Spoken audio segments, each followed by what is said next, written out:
Chapter 881. The center of the Avangam tribe exploded, and the soldiers of the allied army attacked from the rear. Caught off guard, the Kautini warriors fled in panic. Some of the warriors even warned the other tribes, "The Naconians have betrayed us. The Naconians have rebelled." Mixed with the neat and loud shouts of the Avangam people, revenge of the Naconians. Even though the sounds of fighting and screams were endless in this area, these sounds could still be heard by the other tribal warriors. While the Kautini warriors were vigilant, the other Naconians were also informed of the situation, forcing them to take action immediately. Therefore, one after another, the Naconians rebelled and attacked the Kautini warriors around them. Segavani had originally scattered the Naconian tribes around the army to prevent them from rebelling. At the same time, he forced them to fight for their own survival in the army. He did not expect to shoot himself in the foot. The sudden rebellion of the Naconian warriors had thrown the entire army of Kautini into chaos. Xanthoparis noticed the abnormality of the enemy's formation and took the opportunity to inform the light-armored soldiers on both sides to attack from the inside. Coupled with the attack of the allied soldiers who had caught up, the Kautini army's original planned retreat quickly turned into a complete rout. Some of the Kautini warriors, who were frightened by the constant news of the rebellion, began to be suspicious and stabbed at their teammates who had no intention of approaching them. Under the dim sky, the Kautini warriors lost their fighting spirit. They trampled and killed each other on the way, causing countless casualties. When it was dark and the Daionia allied army stopped chasing, only about 2,000 Kautini warriors managed to escape, including the great leader Segavani. They finally escaped into the city of Caesarea. The allied army lost less than 500 people, and they gained the support of more than 2,000 Naconians, increasing their strength again. Early the next morning, after a night of rest, the Daionia allied army divided into two groups and marched north. Their target was Caesarea and Abella. When it was almost noon, the army of the Campania alliance arrived at the foot of Caesarea, only to find that the city was empty. It turned out that after the remnants of Kautini's army fled back to Caesarea, Segavani, who had calmed down a little, cursed the Naconians who had betrayed him, and realized that he could not stay in the city any longer. When the enemy attacked, he only needed to divide part of his forces to surround Caesarea, which only had 2,000 soldiers left defending it. Then, he could lead the main force to attack Abella, which was in the mountain pass and undefended, and then directly attack Cautum, which was also undefended. If that happened, Kautini would be finished. That night, Segavani mobilized the entire city to relocate. Even though the Caesaralans were extremely reluctant, they did not want to repeat Lola's mistakes. Thus, everyone took their belongings and retreated to Abella and Cautum that very night. Therefore, when the Dionian allied army, which was mainly composed of Dionian and Naconian soldiers, arrived at the mountain pass, Segavani led a mere 2,000 soldiers to defend the small city of Abella, sealing off the allied army's eastward path. On the same day, Capus led about 10,000 soldiers of the 10th and 11th legions. After a day of hard fighting, they captured the small town of Equivium. They coordinated with the allied army led by Alexis, who was directly west of the Samni Mountains. It seemed like they would completely surround Hilpini's territory. After the departure of Kautini and the Pentines, the strength of the army in Beneventum was significantly weakened. In order to reduce unnecessary casualties, Lescock had already stopped the attacks outside the city. Instead, the Daionia allied army approached the city. However, they were not here to attack the city. Instead, Gurney, the leader of the Abella alliance, led his people to shout from below the city. Gurney enumerated the defeats suffered by Lescock since he started the war against Daionia, as well as the specific number of casualties and captives of the Hilpini soldiers. He also shouted towards the city, "My compatriots of Hilpini, now that Aquilonia and Equivium have been successively captured by the Daionia allied army, Hilpini's territory is already surrounded by the allied army. Therefore, do not blindly follow Leskok and continue to fight against the Dionia allied army. Otherwise, the allied army will send troops to capture your towns, destroy your settlements, capture your families, and completely destroy your tribes. At the same time, he also made a promise. As long as the tribal leaders and warriors surrender to Dionia, it would be even better if Leskok can be captured. Not only will your previous aggression against Dionia be forgiven, your territories and families will be protected, and the captured warriors will also be released home. The injured warriors will also be carefully treated by Dionia doctors. Gurney's repeated shouts from below the city had a great impact on the Hilpini tribal leaders and warriors in the city. Leskok began to see that the tribal leaders of Hilpini were quietly gathering their warriors and discussing something in secret, which made him secretly shocked. Not long after, the news of Kautini's army suffering a crushing defeat in the Campania plains spread to the city of Beneventum, causing even more panic. At this time, under the repeated urging of Alexis, the Aquilonian leader rushed to the allied army's camp. He also followed Gurney's shouts from below the city. Finally, the Aquilonian warriors who were originally sent to Beneventum to follow Leskok were the first to stand up and ask Leskok to respond to their leader's call to leave Beneventum and join Dionia. Aquilonia was the joint city of the third largest tribe of the Hilpini tribe. After several battles, there were still more than 700 warriors left, which was a large proportion of the army of the Hilpini tribe, which only had more than 4,000 warriors. Following closely behind Aquilonia were the warriors of Aquilium.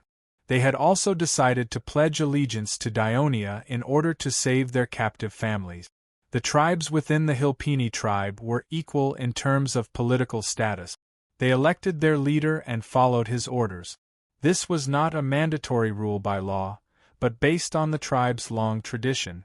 However, the tradition also stipulated that they could refuse to carry out the leader's orders at any time according to their own circumstances. Therefore, whether it was the Hilpini tribe or the other Samanai tribes, they were actually still a loose political alliance. Perhaps it was because of the characteristics of the mountain people that the communication between tribes was inconvenient and it was difficult to unify the jurisdiction. Therefore, they were more independent and had more freedom in terms of political status. However, this made it impossible for Leskok to force them to stay, be it politically or militarily.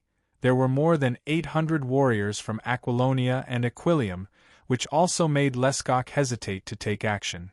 With no other choice, Leskok had them swear in the name of God Savone that after surrendering to Dionia, they would not be enemies with all the Samanai tribes. The warriors of Aquilonia and Aquilium did as they were told. Therefore, Leskok could only order them to open the city gates and let the warriors of these two tribes leave. Alexis led the leaders of the allied forces to welcome them who had come to surrender. The other tribal leaders who had witnessed the whole process from the top of the city walls finally stopped hesitating and made their requests to Leskok: leave Beneventum and go back to protect their homes. Leskok knew that these people were lying. If he really let them out of the city, they would probably go to Dionia in the blink of an eye. He had expected this when he let the warriors of Aquilonia and Aquilium leave. These Hilpini warriors who had united to force Leskok to abdicate numbered more than 1,000. If he did not let them go, once they were allowed to cause trouble in the city, it would instead cause a greater disaster. Leskok thought about it again and finally nodded in agreement. The departure of the Hilpini tribes caused panic in the city of Beneventum. It even affected the army of Caracini. The tribal leaders and warriors all asked Contrac to leave Beneventum and return to their homes. Although Contrac was stubborn and conservative, he also knew that the defeat of the allied forces of Samanai was inevitable. They were outnumbered. It was only a matter of time before Beneventum fell. If the army of Caracini continued to stay in the city, they would face the danger of being completely wiped out. Therefore, he used the excuse of being forced by the tribal leaders of Caracini and was embarrassed to not see Lescok in person, so he sent one of his subordinates to inform Lescok. He then led his troops out of the city through the north gate, crossed the river, and left Benventum. The departure of the reinforcements caused the people in the city to fall into complete panic. The tribal leaders of Benventum came together to see Lescok and made a request. The situation was critical now, and Benventum could not do anything alone. For the safety of the people in the city, they hoped that Lescok could lead the people in the city to surrender to Dionia. The desolate Lescok looked at the tribal leaders and the elders of his own tribe among the petitioners, and his expression became even more gloomy. He was silent for a long time, and under the repeated urging of the tribal leaders, he said coldly, "Let me think about it." With that, he had the guards chase them away. Looking at the empty living room, Lescok's heart was also empty. He remembered what Segavani had scolded him before. "You don't deserve to be a tribal leader. You're not decisive enough, and you're not ruthless enough." Lescok smiled sadly and whispered to himself, "Segavani, you're right. However, I really want to know how you, who are ruthless, will save Kaodim next. Unfortunately, I won't be able to see it." That night, Lescok committed suicide in his mansion. The people in the city were terrified. The tribal leaders held an emergency meeting and sent messengers to the Dionia camp the next day. Chapter 882. When the word "surrender" came out of the mouth of the Benventum messenger, Alexis wasn't too surprised, because other than Benventum, the other Hilpini tribes had successively surrendered to Dionia. Then he learned that Caracini's army had left Benventum, so Benventum was like a turtle in a jar. Therefore, Alexis said confidently, "It's a good thing that Benventum can surrender." However, as one of the initiators of this war, and according to the other tribes, Benventum was the main commander of this war, causing a great disaster to Dionia and its allies. They must be severely punished. When the messenger heard this, he was so frightened that he hurriedly said, "Honorable General Alexis, Savone has already handed down the punishment for Benventum's mistake. Big leader Lescok committed suicide last night to atone for his crime." "Lescok is dead?" Gurney asked in surprise in the big tent. "Yes, Leader Gurney." The messenger looked at Gurney with a sad expression and said with a choked voice, "Before his death, the great leader regretted what he did to the Abenelum. He hoped that he alone would bear all the blame, and that you would spare the tribes of Benventum." Lescok would never say such things. Gurney shook his head and sat down again, but he seemed to be in a good mood. Alexis said solemnly, "Lescok's suicide does not absolve the Beneventum people of their responsibility. Our King of Devers once wrote a letter saying, 'Benventum has been full of malice towards Dionia for more than 10 years. They have been maliciously suppressing and bullying the friendly Abenelum of Dionia, and they are also the main culprit of this war. Because you wantonly tore up the alliance, in order to prevent Benventum from provoking another war in the future, the King of Devers instructed, Benventum must be completely integrated into the kingdom of Dionia. The tribes and people of Benventum can join the kingdom of Dionia, or they can move to other places in the Samanai Mountains. When this war is over, the mountains will be sparsely populated, and there will be plenty of places for you to live." When the messenger heard this, he was angry and roared with a red face, "Is Dionia trying to use the war as an excuse to forcefully annex Benventum? If so, our warriors will never yield, and will fight to the death. Savone will protect us. Even if all the people of Dionia here die in battle, don't even think about attacking Benventum." After roaring, the messenger turned to look at Gurney and reprimanded, "You see, this is the ambition of Dionia. Today it's Benventum, tomorrow it may be Abenelum. I'm afraid the people of Dionia want to destroy the entire Samanai Mountains. Do you still want to be their accomplice?" Gurney turned a deaf ear to the messenger's attempt to drive a wedge between them. Alexis had already told him the orders of the Devers. Of course, he was very happy that the Devers wanted him to become the great leader of the Hilpini tribe. Although it was a pity that the most powerful tribe, Benventum, would be separated and become a part of the kingdom of Dionia, it also meant that the situation of Benventum suppressing Abenelum for decades would no longer exist. In the future, there would be a lot less restraint when he governed the entire tribe, so he could accept this. He replied calmly, "Abenelum has already joined the kingdom of Dionia." The messenger was stunned. Alexis said in a tough tone, "Our soldiers have long been ready to attack Benventum. Do you accept this condition or fight to the death? Benventum must give me an answer today, otherwise we will start attacking the city tomorrow." The messenger hurriedly returned to the city. He didn't expect the city to be in turmoil. It turned out that the warriors of Leskok's tribe were instigated by his relatives. They thought that the leader's suicide had something to do with the fear of death of the other tribe leaders. Not only did they imprison the 2 tribal elders who were involved in this matter, but they also demanded that the other tribe leaders must take responsibility for this matter and accept judgment and punishment according to tradition. Of course, the other tribe leaders couldn't accept this, and the angry warriors of Leskok's tribe insisted on making them pay the price, which led to the escalation of the conflict. Leskok's tribe was the largest tribe in the territory of Benventum. The other tribes could only unite to fight against it. Both sides were at daggers drawn and didn't give an inch. The emissary informed both sides of Dionia's harsh conditions. Although everyone's anger was temporarily appeased, and they sat down to discuss the matter, they could not come up with a unified opinion after debating for half a day due to the lack of a leader. Should they fight or should they make peace? Leskok's tribe elected his eldest son to participate in the discussion. Not only was his attitude firm in the meeting, he wanted to fight to the death with Dionia's coalition army, but he also constantly verbally attacked the other leaders who proposed further negotiations. When the meeting was over, he glared at the other leaders with eyes full of hatred, which made the leaders scared. Because Benventum didn't reply on the same day, Alexis kept her promise and sent out the army early the next morning, ready to attack the city.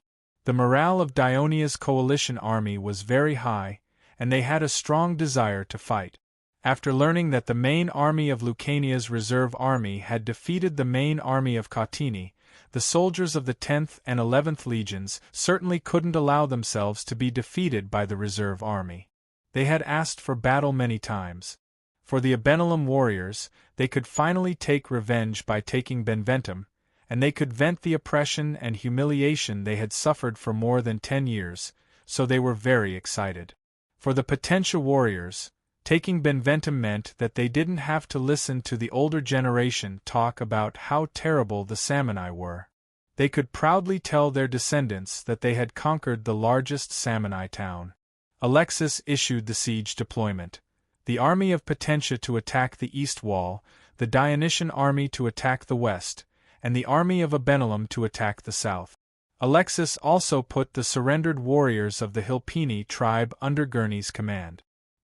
He couldn't allow some Hilpini warriors who weren't sure of their loyalty to watch from the side while the whole army was attacking the city. Faced with the objections of these tribes, Gurney threatened fiercely, "You once swore to Leskok. Now that Leskok has committed suicide, you naturally don't have to abide by this oath anymore. Don't find any excuses to avoid this battle. Let me tell you, the tribes that participate in this battle are allies of Dionia, and those that don't are enemies. Make your own choice." Many people secretly scolded Gurney in their hearts, but no tribe dared to leave without permission. Gurney didn't hold back and directly arranged for them to be at the forefront of the siege. The siege of the Dionia allied army was imminent, but the leaders in the city of Beneventum didn't come up with a defense plan because of the fruitless debate yesterday. They didn't expect that the Dionia allied army would launch an attack at dawn. They immediately panicked and brought their warriors to defend the city in a hurry. The arrangement was hasty and chaotic. Moreover, Beneventum was a large city, and 2,000 warriors couldn't cover the entire city. Seeing the enemies swarming in like a tide, and the tall siege weapons that they had never seen before, some of the leaders' hearts beat fast, and they had other ideas.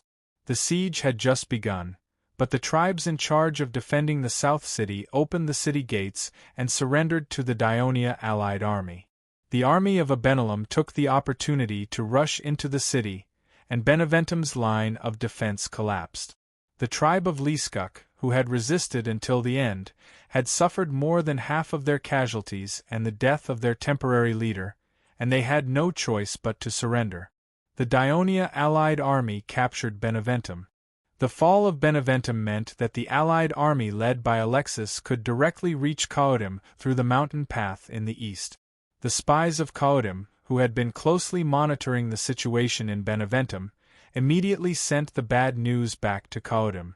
The people of Caudim were extremely panicked because most of their young and strong tribesmen were under the leadership of Segavani, resisting the other Dionia allied army in Abella. A few days ago, Segavani was angry at the betrayal of the Naconians, so he ordered his men to escort the Naconian leaders imprisoned in Caudim to Abella and behead them all. He hung their heads on the city walls to vent his anger and take revenge on the Naconians. The Naconians, led by Vasink, were indeed angered, and they all requested Xantiparis to attack Abella. Xantiparis saw that the Naconians' fighting spirit was high, and after scouting, he found that Abella was not only small, but its defensive facilities were also simple. Abella was located in the hinterland of Caudim and had never been threatened by external enemies. In addition, it was surrounded by mountains that were difficult to climb, and the land was barren. Faced with the threat of survival, the Abella people were busy looting and did not have the time to repair the city. So he agreed to the Naconians' request, and after carrying over the siege equipment used in the attack on Lola, he gave the order to attack the city.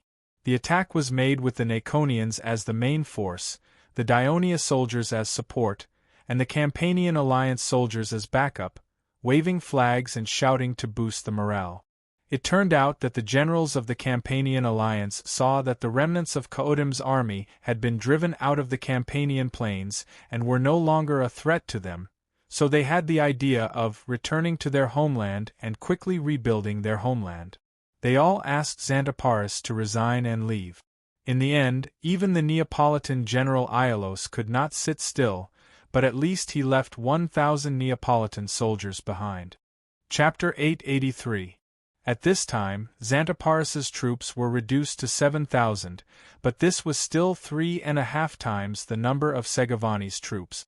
For 2 days in a row, the Catini warriors repelled the enemy's attack, but they also paid a lot of casualties.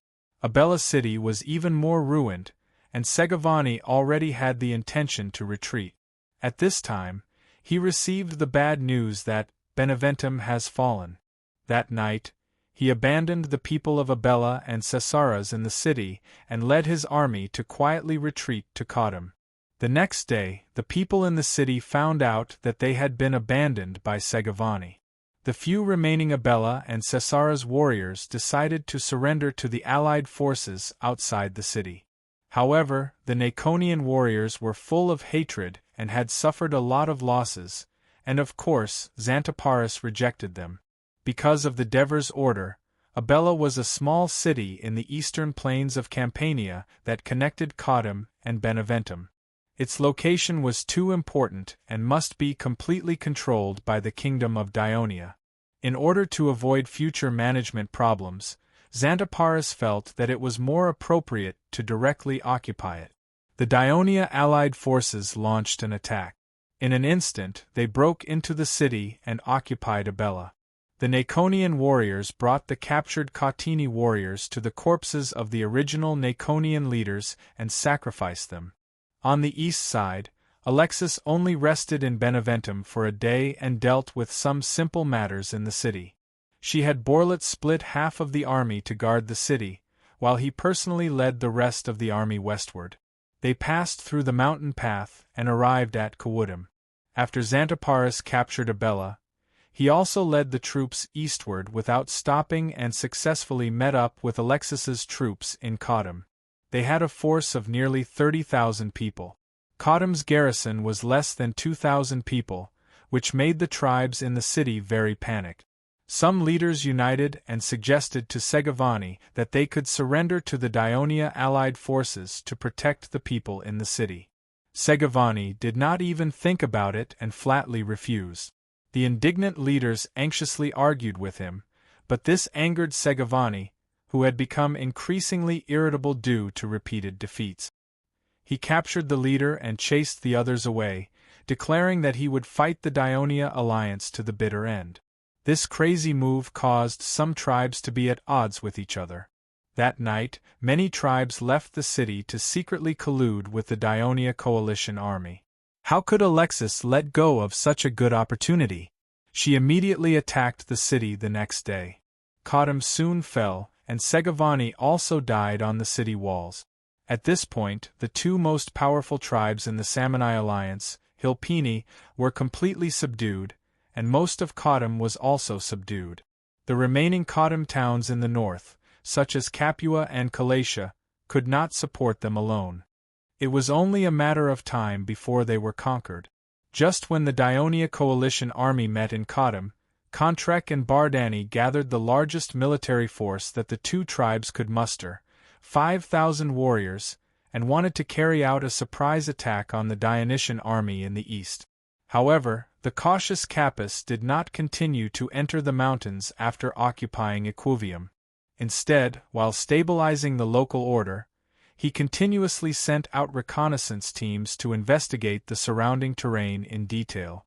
As a result, the movements of the Samanai army were discovered, and he immediately prepared to defend. The surprise attack of the two Samanai tribes eventually turned into a frontal attack. After paying some casualties, they had no choice but to retreat. Subsequently, the news of the fall of Beneventum and Khatam came one after another. Kontrek and Bardani were shocked and had no choice but to lead their respective armies back to their tribal territories to guard against the upcoming attack of the Daionia coalition army. Your Majesty, good news. Xanthoparis led the army to not only capture Lola, but also defeated the main force of Khatam who came to help. Tormid hurried into the tent and said excitedly. Devers hurriedly took the battle report. After reading it carefully, he suddenly smiled and said, "This is indeed good news. Khatam's defeat, the Naconians' surrender, and the victory of the Samanai War has been decided. Xanthoparis has made a great contribution. This is his first time leading an army on his own, right?" "Yes, Your Majesty." Xanthoparis was about to retire from the army before. It was the Ministry of Military Affairs who temporarily recruited him to Lucania to form a reserve army. Because of the outbreak of the Samanai War, he led the army to participate in the war in Campania. Tormid said in such detail out of selfishness. He had a good relationship with Xanthoparis, and they both came to Greece together. So, he hoped that Xanthoparis, who was over 60 years old, could still have a good development in the kingdom. Of course, Devers knew that Tormid and Xanthoparis were on good terms, but he did not care about what Xanthoparis was hiding. Instead, he patted the battle report and said with a sigh and regret, "Whether it is the capture of Lola or the defeat of Khatam's main force, Xanthoparis has shown excellent military command ability. I shouldn't have let him become a prosecutor of the Ministry of Military Affairs in the first place. He wasted all these years in vain. I still don't know enough about them." Tormid did not say anything, but he was happy for his friend. Devers sighed for a while, then loudly praised. This time, the strategic plan of the Ministry of Military Affairs for Samanai is also very good. Alexis in the east, Xanthoparis and the Campanian allies in the west, and Abenalum and Potentia in the middle. The three armies worked closely together and took turns to attack.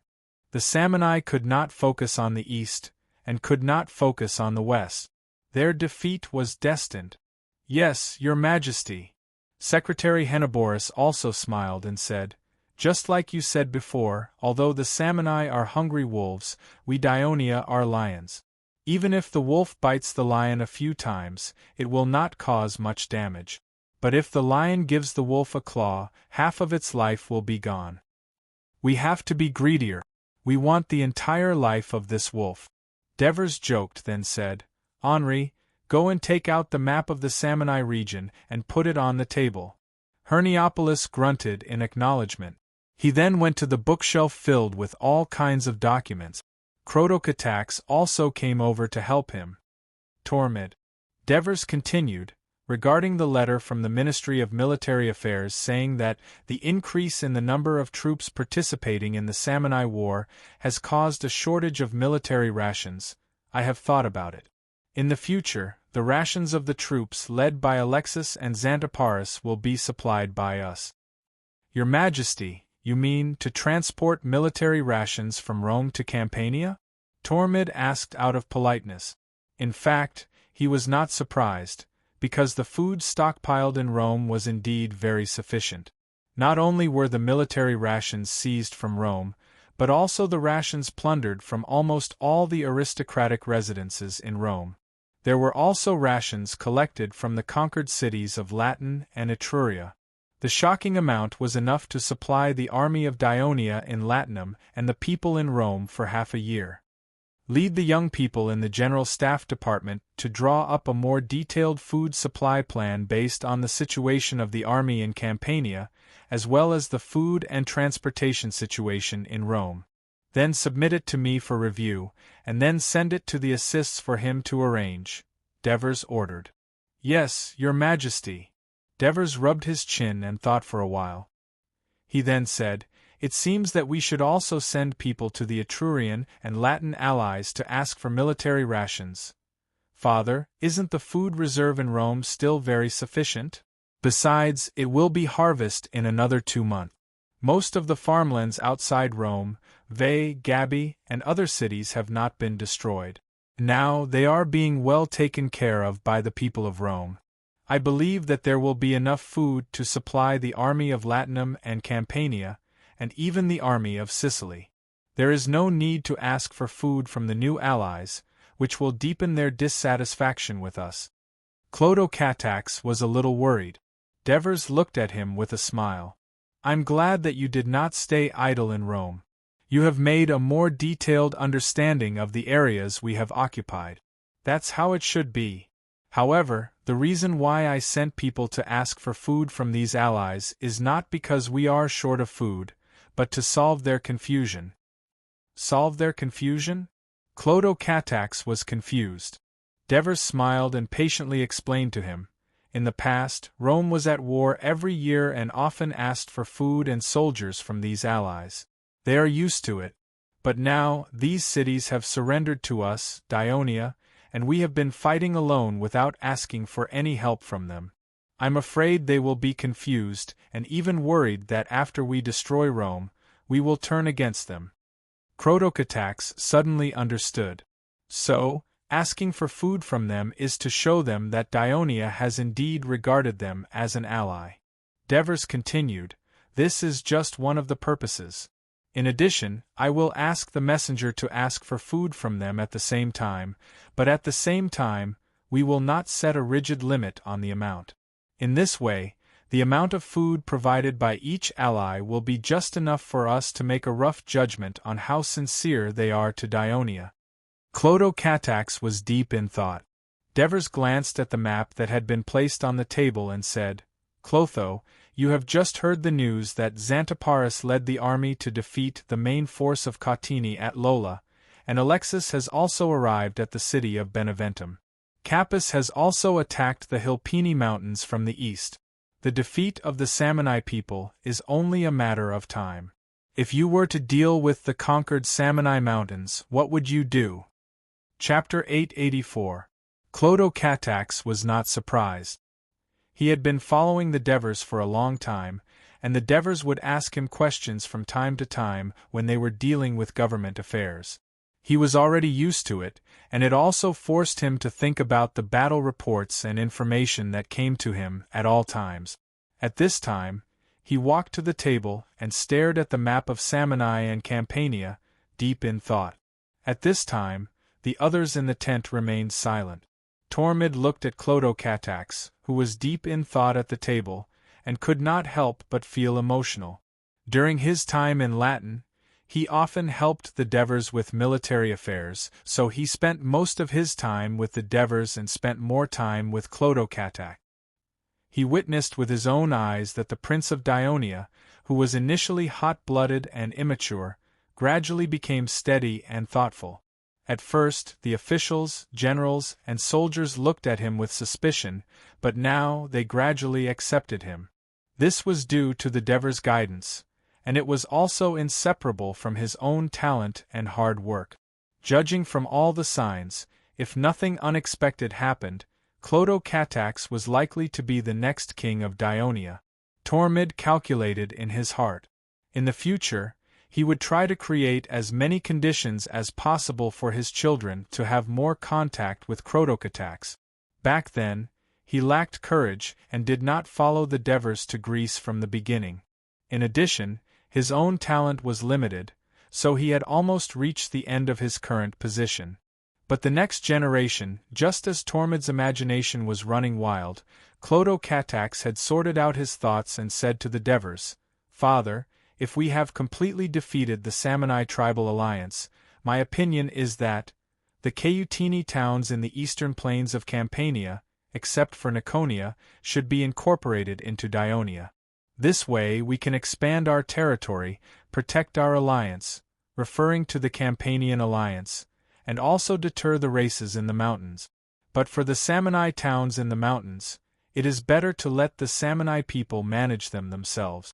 On the one hand, the Samni people are unruly, and the tribes there rarely have contact with Dionia. Their culture and customs are completely different. It is very difficult to send officials to govern them, and it is easy to cause conflicts, which will waste the kingdom's energy and financial resources. On the other hand, the land in the mountains is barren, the environment is harsh, and the products are not abundant.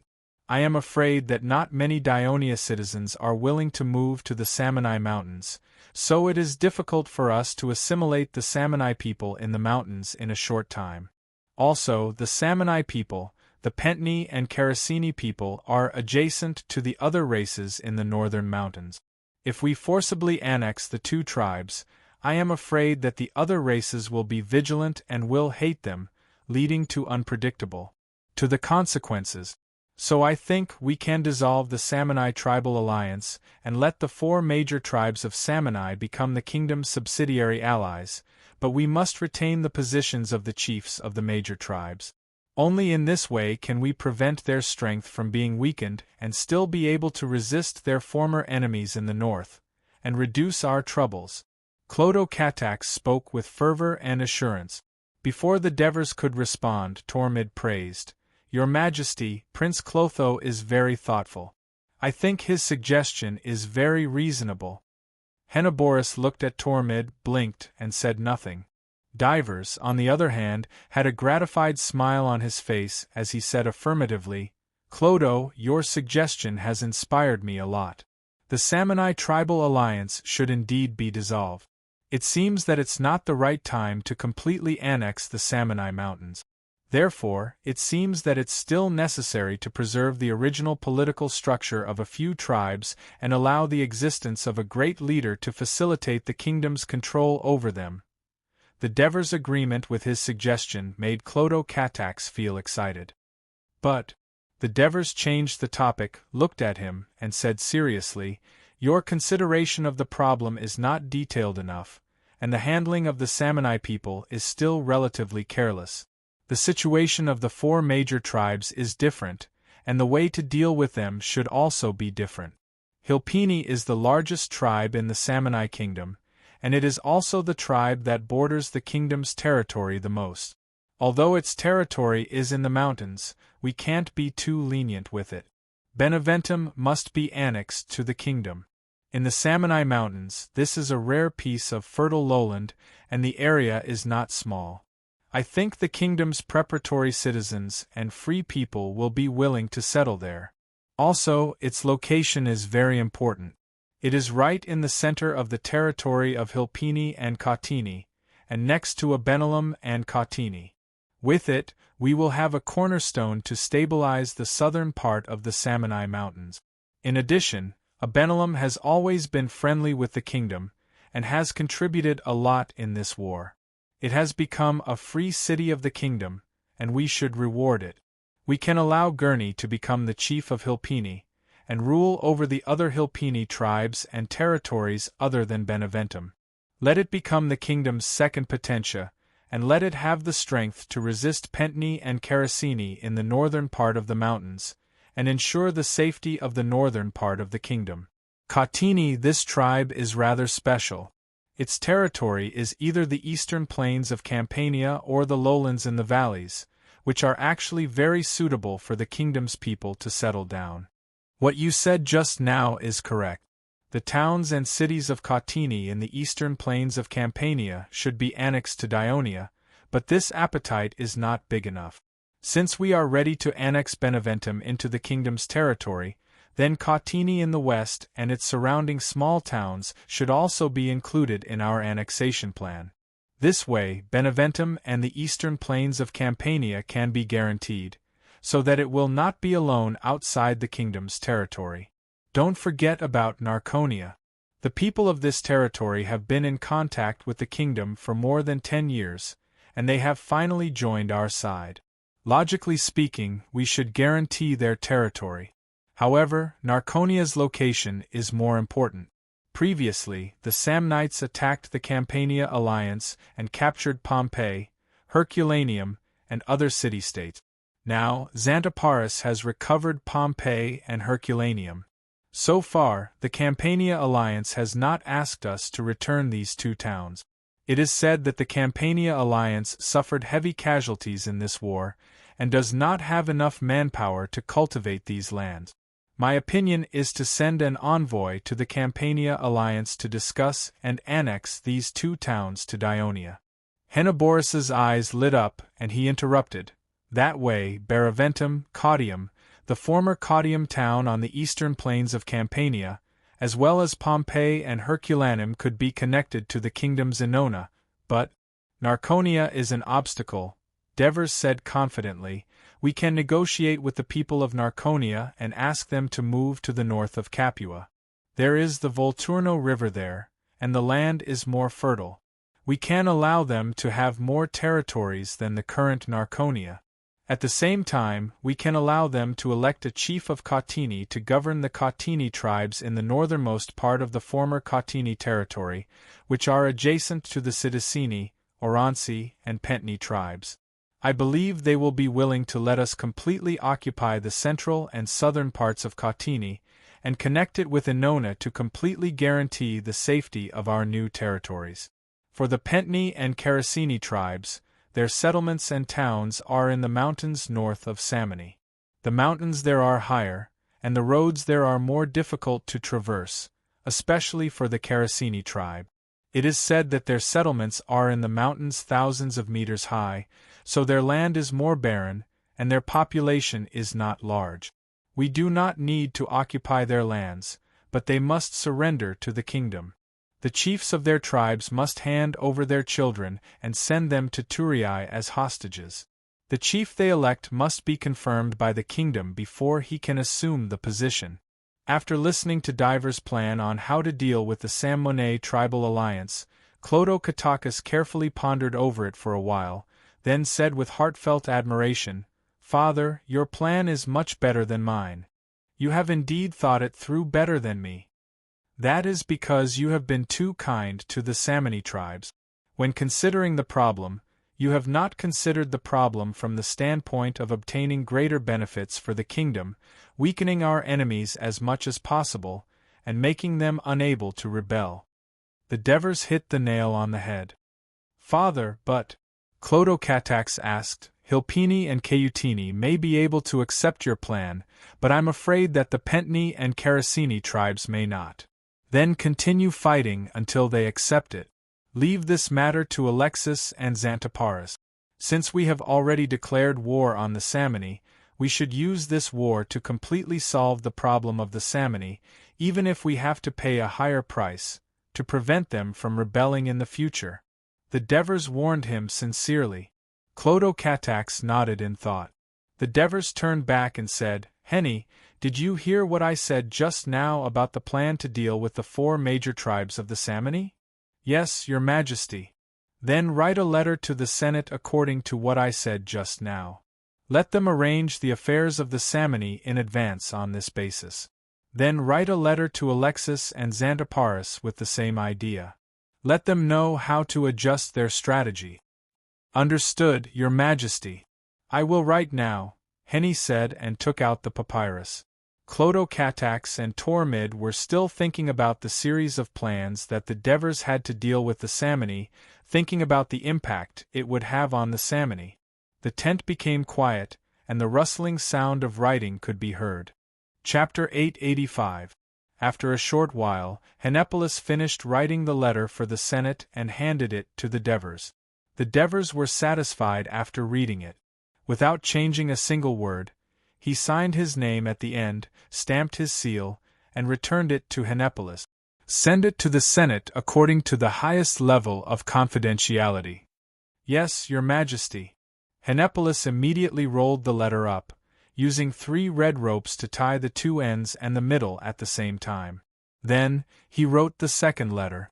At this moment, the captain of the royal guards, Marcius, walked into the tent. Your Majesty, the commander of the 3rd Fleet, Middleades, is waiting outside for your summons. Oh, Middleades is here. The Devers quickly waved his hand. Quick, let him in. After entering the tent, Middleades saluted and said loudly, Your Majesty, I'm late. You came at the right time. The Devers said with a double meaning. Your fleet and infantrymen are about to be put to good use. Middleades was instantly excited when he heard this. He had just led the fleet back to Latin when he heard that in the short time he was away, the army led by the Devers, with Rome as the center, had conquered Venus and Kesrela in the north, Fidene and Crucium in the east, and Gabii in the south, forcing many Latin city-states to surrender. They had chased Rome's army to the small cities by the sea in the west, and were tightening the siege. This news made him feel terrible, as if the 3rd Fleet was not involved in this war, and was completely irrelevant. So, when he heard the Devers' words, he was immediately excited. Have you recruited all the infantrymen? The Devers asked. Yes, but, Middleades said carefully, but once the recruitment order was issued, not only Trine, but even the citizens of Silatina and Hyhernion rushed to the naval base to sign up. They even found many acquaintances to ask for help. So I recruited 2,000 more people. The Devers looked at him solemnly. Middleades' heart tightened. Devers said slowly, so be it. However, including the addition of the fleet infantry this time, the total number of the 3rd Fleet's infantry should be 4,000. This is already an exception made by the Ministry of Military Affairs. The extra number must be disbanded after the war is over. Remember, don't do it again. Middleades hurriedly said, Your Majesty, please rest assured. Once the war is over, I will immediately disband all the extra fleet soldiers. Devers smiled. This is snatching soldiers from Legio VI. Be careful that Trotyras, Legio VI's captain, finds out and will fight you to the death. Middleades heard the Devers' joke and finally breathed a sigh of relief. He also joked, In order to appease Trotyras, I will hold a few more banquets for him and get him drunk. Legio VI's military camp was west of Silatina, and the 3rd Fleet's naval base was near the bay near Trine. The two were not far from each other, and they often interacted with each other. Middleades and Trotyras had a good relationship, so he was not worried that the other would blame him. Middleades, Talmud suddenly said, Right now there are 4,000 infantrymen in the 3rd Fleet. We will prepare food and other supplies for the infantrymen in your fleet according to this number. As for the extra 2,000 people, you will have to figure out what to do. What? Middleades thought Tormid was joking, but seeing his serious face, he did not know what to say for a moment. After all, when he recruited the soldiers this time, he did have a selfish motive. Tormid had received a hint from Devers to give Middleades a small warning. But for Middleades, it was almost impossible for him to take out the supplies for 2,000 people. He could only look at Devers with a pleading look. Devers took the opportunity and said seriously, "If you want to solve the problem of the extra 2,000 people, you can only do your best to complete the next mission. Your Majesty, the brothers of the Third Fleet and I are ready. No matter how difficult the mission is, we will complete it smoothly." Middleades immediately declared loudly. As Hernepolis was writing a letter, Clodo Catax took over his work. He was clear about Devers's plan, so he found a map from the bookshelf and spread it out on the table. Devers led Middleades to the table. Middleades looked down. In front of him was a map of Corsica and Sardinia. "How much do you know about Corsica?" Devers asked. Middleades already had a plan in mind. He thought carefully before saying, "Corsica is known by the sailors as the giant mountain of the sea. The island is full of towering mountains, and is not suitable for living at all. There are only 2 small coastal plains on the east of the island. There are 2 towns built there. The town of Mariana in the north belongs to the Etruscans, and the town of Illyria in the south belongs to the Phoenicians. There are also some small Phoenician villages on the west coast, but the coast is covered with reefs and the coast is twisted. It will be more difficult for the warships to land. Your Majesty, are you going to let the Third Fleet attack Corsica?" Devers nodded, looked at the map and said, "To be precise, let the Third Fleet attack the Phoenician towns and settlements on Corsica. The reason why Carthage could become the most prosperous and wealthy city-state in the western Mediterranean was because it controlled most of the precious metal resources and trade in the entire western Mediterranean. The Iberian Peninsula, Gaul, Etruria, Sardinia and Corsica, especially Sardinia and Corsica, were completely controlled by Carthage. Since Carthage dared to declare war on us, Dionia, then we will destroy this important source of trade one by one, so that its treasury will not be full and it will not be able to support a long war with us. Therefore, the first target of the Third Fleet is to destroy all the Phoenician settlements on Corsica. Don't underestimate these settlements because they are small in size and population, but the silver, iron, copper, and other metal mines on Corsica are excavated, smelted, manufactured, and finally transported to Carthage. The Phoenician settlements on the west coast have formed a complete metal smelting system. Therefore, the Third Fleet must occupy these settlements and capture all the Phoenicians. Also, try not to destroy the metal mines and smelting facilities of the Phoenicians," Devers emphasized. After hearing this, Middleades immediately said solemnly, "Your Majesty, the Third Fleet will overcome all difficulties to complete this mission.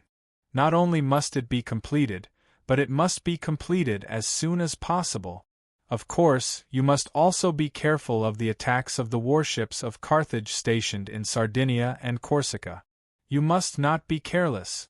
"Yes, Your Majesty." The stern words of the Devers made Middleades' heart skip a beat.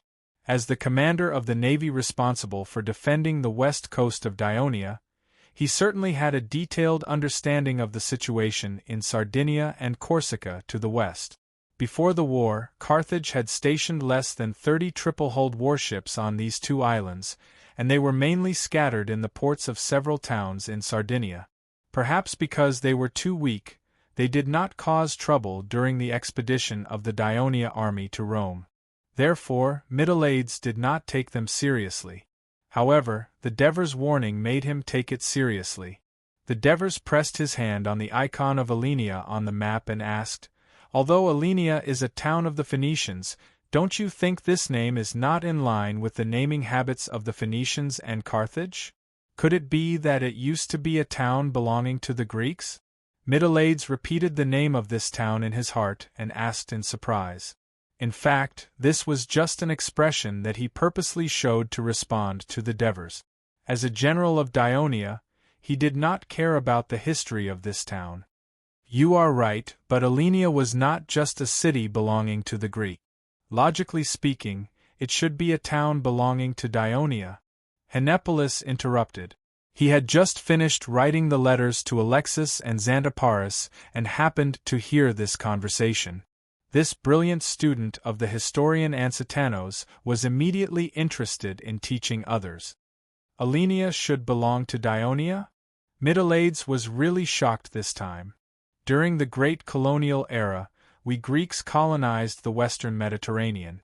We not only built Agrigento and Syracuse in Sicily, Tarentum and Sabari in Magna Graecia, Marselia in Gaul, Naples and Cumae in Campania, and Alenia in Corsica. However, the masters of northern Italy, the Etruscans, were frightened by the surging Greeks.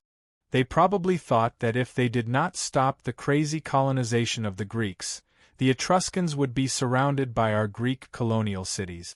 Therefore, they allied with Carthage, who had already established a firm foothold in Sardinia, and started a war with the Greek cities of Alenia, Marselia, and Campania. The most important battle was a naval battle near Alenia. In the end, the Greeks suffered a crushing defeat. Not only did Alenia fall into the hands of Carthage, but they also did not dare to colonize the northern part of Italy for hundreds of years. Henipolis talked nonstop. Not only was Mytilades listening carefully, but Tormid and Clodocatax were also listening with great interest. Literature Museum. Chapter 886. However, Mytilades was still confused. It's a pity that the Greeks were defeated in the end, but what does that have to do with Dionia? Henipolis, who had purposely kept them in suspense, smiled and said, "Some of the Alenians escaped to Italy and built Elia with the other Greek colonists. This history is engraved on the stone tablet in the Temple of Apollo in Elia. The Alenians are now the citizens of Dionia, so the Alenia that they built should also belong to Dionia."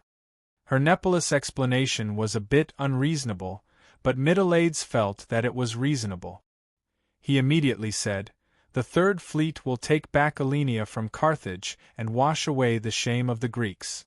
Devers was satisfied with his attitude and encouraged him further, "Go back and tell the crew of the Third Fleet that taking back Alenia will not only deal a great blow to the Carthage, but it will also encourage the Greek city-states in the western Mediterranean and deepen their friendship with Massyria. You will become a hero in their hearts. Also, as far as I know, Alenia has a large port with complete facilities. It's a military port and a commercial port combined into one. It can be used as a stop for all the warships of the Third Fleet, so you won't have to travel back and forth. After we take down Alenia, the Third Fleet can use it as a base to attack Sardinia, which is right next to Corsica.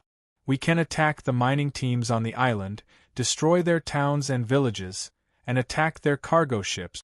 Mytilades said excitedly, "Your Majesty, please don't worry.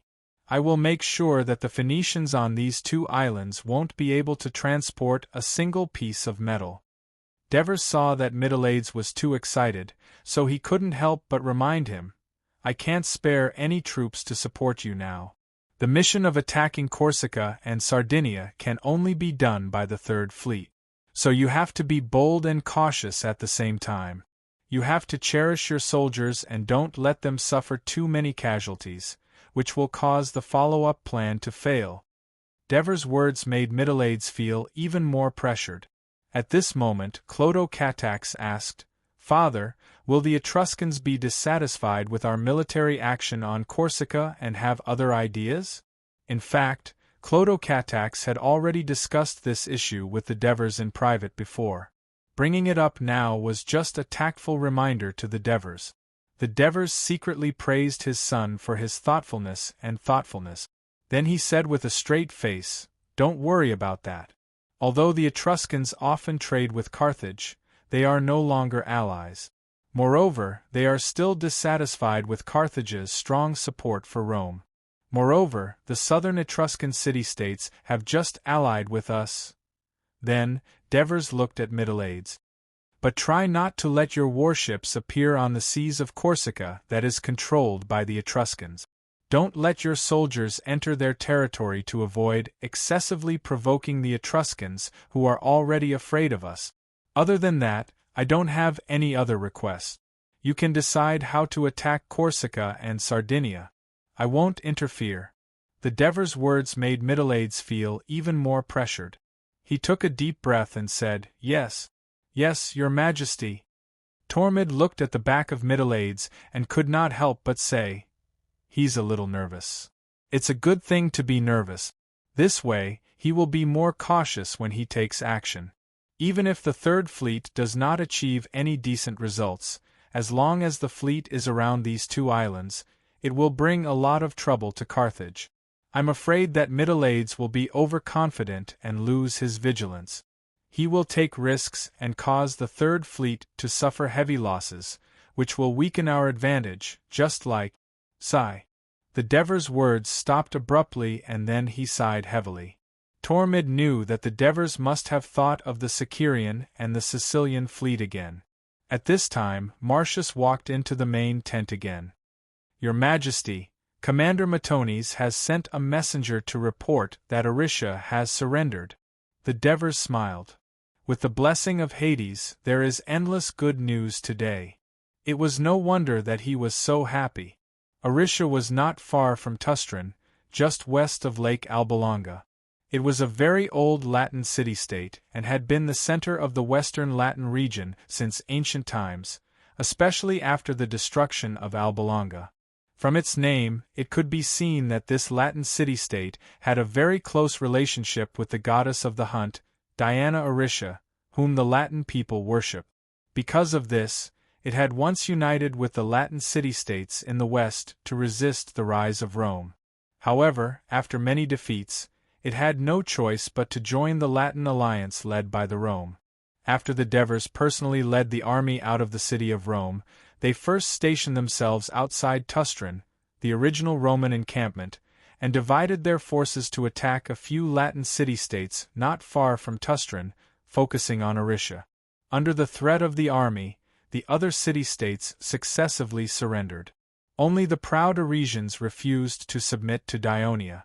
Therefore, the Devers ordered that Matones would lead the 2nd and Legio VI to attack Aricia. After a few days of continuous attacks, they finally saw result. When the smile on the Devers' face disappeared in the blink of an eye, it was followed by a stern tone. If it wasn't for the feelings of the civilians in Rome, a Latin city-state like Aricia that dared to resist us should have been treated like Gabi.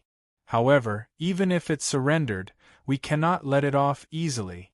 Herne, go inform Topyrus and ask him to immediately talk to the Arisians. Since Aricia is the sacred forest of the goddess of the hunt, I can make Aricia a sacred place worshipped by all Latin people and replace the position of Mount Albalonga. However, from then on, Aricia is not allowed to build walls or build an army. The population is not allowed to exceed 5,000, and it is open to everyone. Its safety is guaranteed by Dionia. Understood, Your Majesty. It is said that because of this Diana, Aricia is also a famous medical center in the Latin region. Hernepolis reminded. The Devers' mouth twitched slightly. Can Aricia's medical skills compare to Dionia's? I think this responsibility should be handed over to Hades. Your Majesty, it is a good thing that Aricia has surrendered. However, it is a pity that we failed to lure out the Rome army. Tormid said with some regret. The Devers smiled and said indifferently, the Rome has been tricked once, so they will naturally be more cautious. Now, their main force is still stationed in Saturnicum. It seems that they are prepared to defend to the death. This is also a good thing. Without the support of Rome, Aricia has also surrendered. The other Latin city-states in the west will soon make their choice. At this point, the Devers' gaze became sharp. He said in a firm tone, Tormid, inform the entire army to get ready. We will leave Tustran tomorrow and march southwest to the north of Saturnicum to set up camp. It is time to completely eliminate the Rome. The Devers' words made everyone in the tent excited. Yes, I will inform the legions immediately. Tormid responded excitedly. Also, we have previously sent messengers to these Latin city-states to persuade them to surrender. Artie's attitude was the most resolute. He even beat up our messengers, the Devers said in a cold tone. It is said that the Rome dictator Camillus once lived in Ardi for a long time. He also received Ardi's strong support in the battle to expel the Gauls. Therefore, Camillus and Ardi have a close relationship. Camillus often takes care of Ardi in the Senate of Rome. Therefore, it is not surprising that the Ardis would do this. However, I am afraid that the Ardis will have to give up their support for Camillus for the sake of their own city-state's survival, Henopolis comforted. Since Ostia was burned down, Ardi is very important to our attack on Rome's main force in Saturnicum because it is not far from Antium and the camp we are going to build. It also has a sizable port. The Devers narrowed his eyes, which were glistening. We need to completely control this town to transfer and transport food supplies for the army. Therefore, we cannot accept Ardi's surrender. We must completely capture it. Outside the city of Saturnicum, thousands of Rome's citizens were working tirelessly to build defensive facilities. They reinforced the city walls, filled the city with deer abatis, widened and deepened the trenches, set up multiple layers of traps, set up multiple sentry towers between the traps, and expanded the entire defensive area outwards. The entire defensive pattern of the city was very similar to the defensive camps usually built by the Dionysian army. That was because the one who took on this task was Titus, who first commanded the army to attack Ostia. He deeply understood the power of the Dionia's defensive system from the failure, so he transplanted it after some slight modifications. At this moment, he was standing on top of the city wall, supervising the progress of the entire project. Although he saw the entire defensive structure gradually taking shape under the efforts of the sweating soldiers, there was not a trace of joy on his face. Instead, his face was gloomy. "General, Lord Quintus is here," one of his subordinates whispered beside him. When Titus heard this, he turned around and glanced at Quintus, who was stepping on the stone stairs to the city wall. A trace of irritation flashed across his face. "Hey, Titus!" There was not a trace of enthusiasm on Titus's face as he looked at Quintus, who was walking towards him. "When did you come back? Have the defensive facilities of Antium been completed?" There was a hint of interrogative tone in Titus' voice. Although Titus was a little displeased, he still explained, "Antium only has about 3,000 citizen soldiers, and Pantius' foot injury has basically healed. He can complete this mission alone. I would be a hindrance if I were there, so I came back yesterday." Chapter 887. Does the dictator know that you're back? Titus was obviously a little dissatisfied with Quintus's decision, so he asked in a questioning tone. "I really want to report to the dictator, but he doesn't seem to be in good health. Lucius didn't let me in to disturb him." Quintus showed a look of contempt on his face and said in a serious tone, "Titus, this is very worrying. Can Camillus really command the army now, lead us to defeat the powerful Dionia, and recapture Rome? As long as the dictator is still alive, he is the commander of our entire army," Titus said firmly. Quintus was a little anxious and blurted out, "Is Camillus really worthy of your trust? Since we returned from Helniki, the recapture of Rome has been blocked. We failed to recapture Ostia. We were almost surrounded when we rescued Gabi. After that, we holed up here and watched Tustran, Aresia. One by one, our allies turned their backs on us, but we didn't take any action. Now the army of Dionia is about to reach the city, and we have no way to escape. Isn't this Camillus's fault?"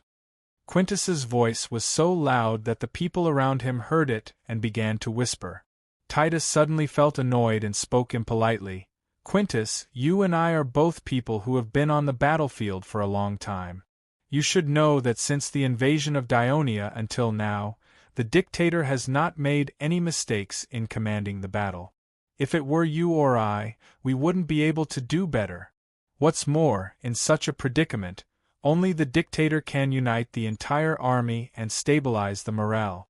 And we must also unite together to resist the attack of Dionia and usher in the hope of victory. Therefore, any attempt to create chaos is absolutely not allowed. Titus's sharp eyes looked straight at Quintus. Quintus's expression changed slightly. He understood that Titus was warning him. During this time, because Quintus was dissatisfied with Camillus's conservative strategy, he privately persuaded Aulus and Servius to pressure Camillus and change his strategy. As a result, when Camillus received the news, he transferred him to Antium in advance to ensure the unity of the army. The reason why Quintus disobeyed the military order and returned without permission was that he was certain that Camillus wouldn't dare to punish him. After he returned, the first thing he did was to persuade Titus. That was because Titus had a high prestige among the soldiers. He could be considered the second in command of the army. With Titus' support, he could force Camillus to make concessions and even obtain the right to command the army. But before Quintus could fully express his meaning, the shrewd Titus had already made his position clear and shut Quintus' mouth. At this time, Quintus only felt anxious in his heart, but he had nowhere to vent. His right fist slammed heavily on the battlement. If it weren't for the fall of Rome, the information was cut off, and the fate of the senators was unknown. Otherwise, with his noble status as the patriarch of the Claudius clan, he would have long accused Camillus of passive avoidance of war and stripped him of his right to command. But without the support of the Senate, his prestige in the army was not high. Except for the citizens and hangers-on of the Claudius clan, there were probably no other citizen soldiers willing to listen to his command. Otherwise, why would he humbly accept the anger of a small noble like Titus here? Unity? Quintus sneered. You are willing to accept the command of Camillus, who has lost his courage, and watch Rome slowly fall, but I will not. Absolutely not. Quintus's angry roar silenced the surroundings. Titus watched him stride away, and there was a layer of worry in his heart. As the actual commander of these battles with the Dionysian army, he knew very well that it was not that Camillus did not want to adopt a more proactive strategy, but that even though the Dionia were in a state of attack, they did not let down their guard. Not only were there Dionia scouts patrolling around Saturnicum, but there were also tens of thousands of troops guarding the flanks of the siege troop. In order to avoid falling into the trap of the Battle of Gabii again, Camillus had to adopt forbearance to preserve his little strength and wait for a turnaround. But would the turnaround really come? Titus looked at the sweating soldiers in front of the city, thinking of the powerful Dionysian army and their terrible king, and his eyes were a little confused. In the city of Saturnicum, Servius found Licinius, who had become the mayor. Previously, Licinius was questioned by the generals led by Quintus because of his civilian identity, and he almost lost the power to command the soldiers in battle. But after returning to Saturnicum, precisely because of his civilian background, the dictator Camillus appointed him as the mayor of Saturnicum. Because Saturnicum was a newly established colony city of Rome, the people in the city were mainly civilians of Rome who had migrated there. Now that the army had been stationed for a long time, and most of the soldiers were citizens of Rome, it was inevitable that there would be conflicts and dissatisfaction among the people of Saturnicum. Not only was Licinius steady in his work, but his prestige among the civilians of Rome also made the people of Saturnicum more obedient. Camillus' appointment was obviously made after careful consideration.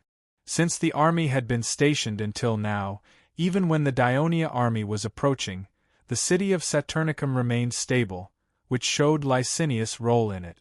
Licinius and Servius were relatives. Licinius' son, Tolo, married Ambrosius' youngest daughter, and Servius married Ambrosius' eldest daughter. The two were brothers-in-law. But the relationship between the two was not very good, and they rarely interacted. Because Servius was a noble, arrogant, flamboyant, and looked down on civilians, he and Quintus got along well. When Quintus questioned Camillus' battle plan, he clearly supported him. In the end, Camillus sent Quintus to Antium, and at the same time, put Servius in charge of the wounded barracks in the city, quietly depriving him of his right to command troops. Licinius, I hope to get your help, Servius said straightforwardly. What do you need me to do? Please tell me. Licinius said politely, but in his heart, he was a little dissatisfied. Is this the tone of asking for help? Servius obviously did not have the habit of observing other people's expressions. He complained loudly. The dictator asked me to manage the wounded barracks, but it's not just a barracks, it's simply hell. Nearly 3,000 seriously injured soldiers are crowded in the small square. Not only is the ground covered in blood, groans are incessant, and the stench is overwhelming. 1/3 of the people do not have tents to cover themselves, and flies and mosquitoes are flying everywhere. It's very disgusting. It rained heavily the day before yesterday, and as a result, some of the wounded soldiers were drenched in the rain and died of fever. Servius looked pained. These are the warriors of Rome. They fought bravely for Rome. How can we abandon them so easily? Mars will punish us. So I hope you can vacate some houses for these wounded soldiers, send more people, so that they can be better settled and better taken care of. Looking at Servius' compassionate look, Licinius only wanted to vomit. He clearly remembered that when Camillus appointed Servius to manage the wounded barracks, the aristocratic general's face darkened, and he even jumped up and cursed, saying things like, "I will never care about those dead people."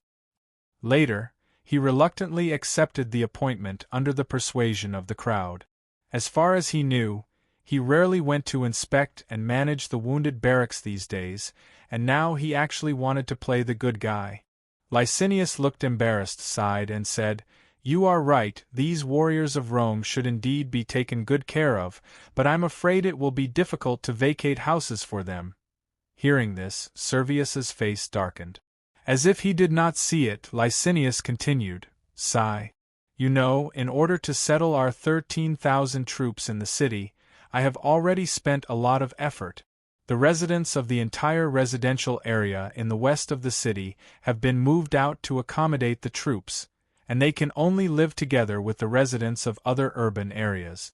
The people in the city have already expressed their dissatisfaction with this, and we had a hard time appeasing them. If we have to find new accommodation for the wounded soldiers now, I am afraid that many of the residents in the city will have to move again. This will inevitably arouse the anger of the people and cause unrest in the city. In the face of the imminent battle with the Daionia, it is best to maintain the stability of the city." Servius immediately put on a stern face and loudly rebuked, "Licinius, for the sake of the interests of the civilians, you completely disregard the lives of the wounded soldiers, and have the heart to let our warriors die in the wind and rain. Are you still worthy of being a Rome general?" Being accused in public, Licinius was furious.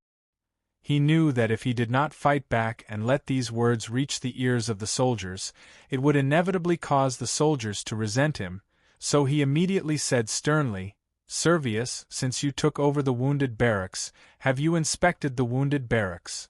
Have you comforted the wounded soldiers who are groaning in pain? Have you instructed your men to build more tents to improve their living environment? You keep saying that you are doing this for the good of the wounded soldiers, but that is just a lie. The real truth is, due to your negligence, the wounded barracks were not properly repaired, causing the heavy rain to cause the deaths of some wounded soldiers. You should bear an important responsibility for this. You.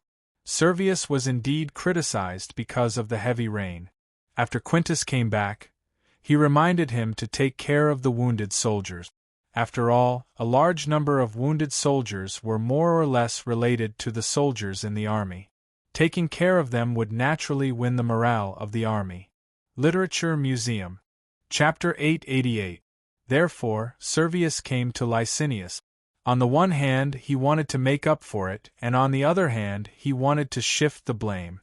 However, he did not expect Licinius to be so ruthless and list his mistakes in public. This made Servius extremely angry, but he could not find a reason to refute. His face was red, and he finally roared, "You lowly commoner! Most of the civilians in the army have fled to surrender to the people of Daionia. Are you still here to be a spy? The dictator should have arrested you a long time ago. You civilians are not trustworthy at all." As soon as this remark came out, the people around him were in an uproar. Seeing that the situation was not good, Servius immediately left. "Damn it!" Licinius stared at Servius's back as he left, his face gloomy and terrifying. The coast from Carthage to Utica, which was more than 10 miles long, had now become a huge military camp. Thousands of citizens from Carthage and the Phoenician city-states, indigenous people from the Iberian Peninsula, nomads from Namibia, and even indigenous people from Mauritania and Gaul had gathered here one after another. The races with different appearances wore different costumes and spoke completely different languages. It was very lively, as if this place had become the center of the entire Mediterranean world. However, for the senators of the Carthage Senate, this huge military camp next to the city of Carthage was a potential terrible threat. Many races gathered here. Due to the language barrier, poor communication, different customs, and different interests, there were conflicts every day. The people of Carthage and Phoenicia living outside the city also complained to the Senate from time to time that they were harassed by the indigenous people. Fortunately, Brother Ma led his subordinates around and settled a lot of dispute. In addition, such a huge army would consume a lot of food and salary every day they stayed here. Therefore, the senators could not wait to send this terrible army to Sicily to harm the people of Dionia, so they sent people every day to urge Brother Mara to lead the army to land in Sicily as soon as possible. For Mara, he also hoped to land in Sicily as soon as possible. After all, he was busy solving these disputes every day, which gave him a headache. In the long run, the image of the Maganid family in the eyes of the people of Carthage would be ruined because of these unruly mercenaries.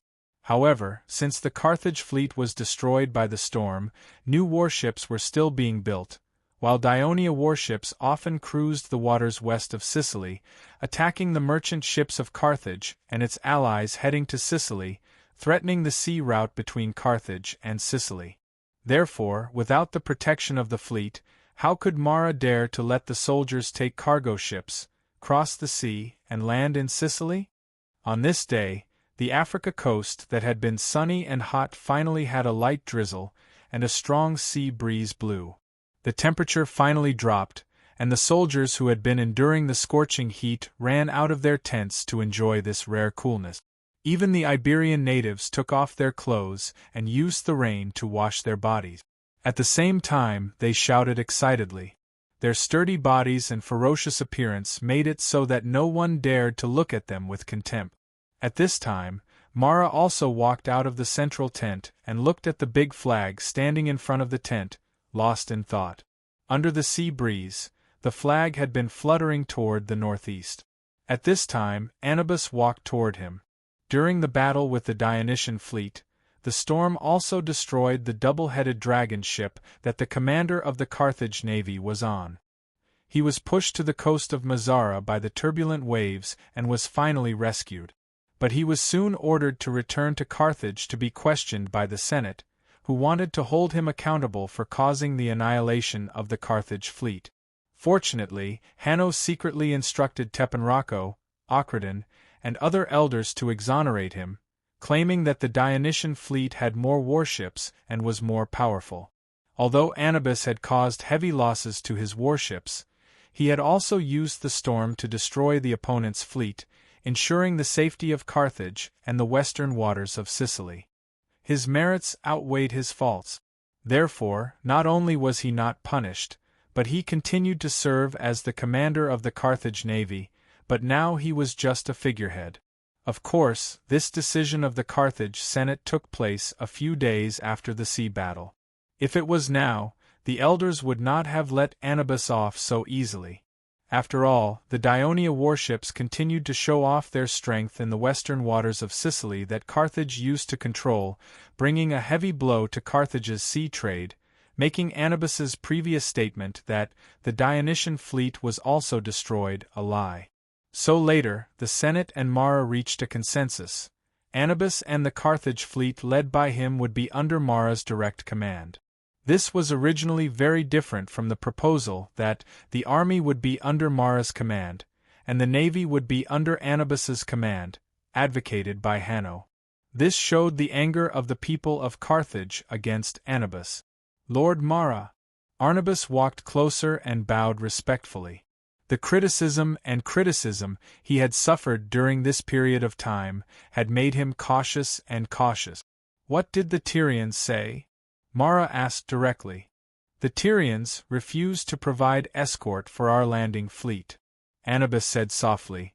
They also said, they will not accept our command, and will decide the timing and sea area of the attack themselves.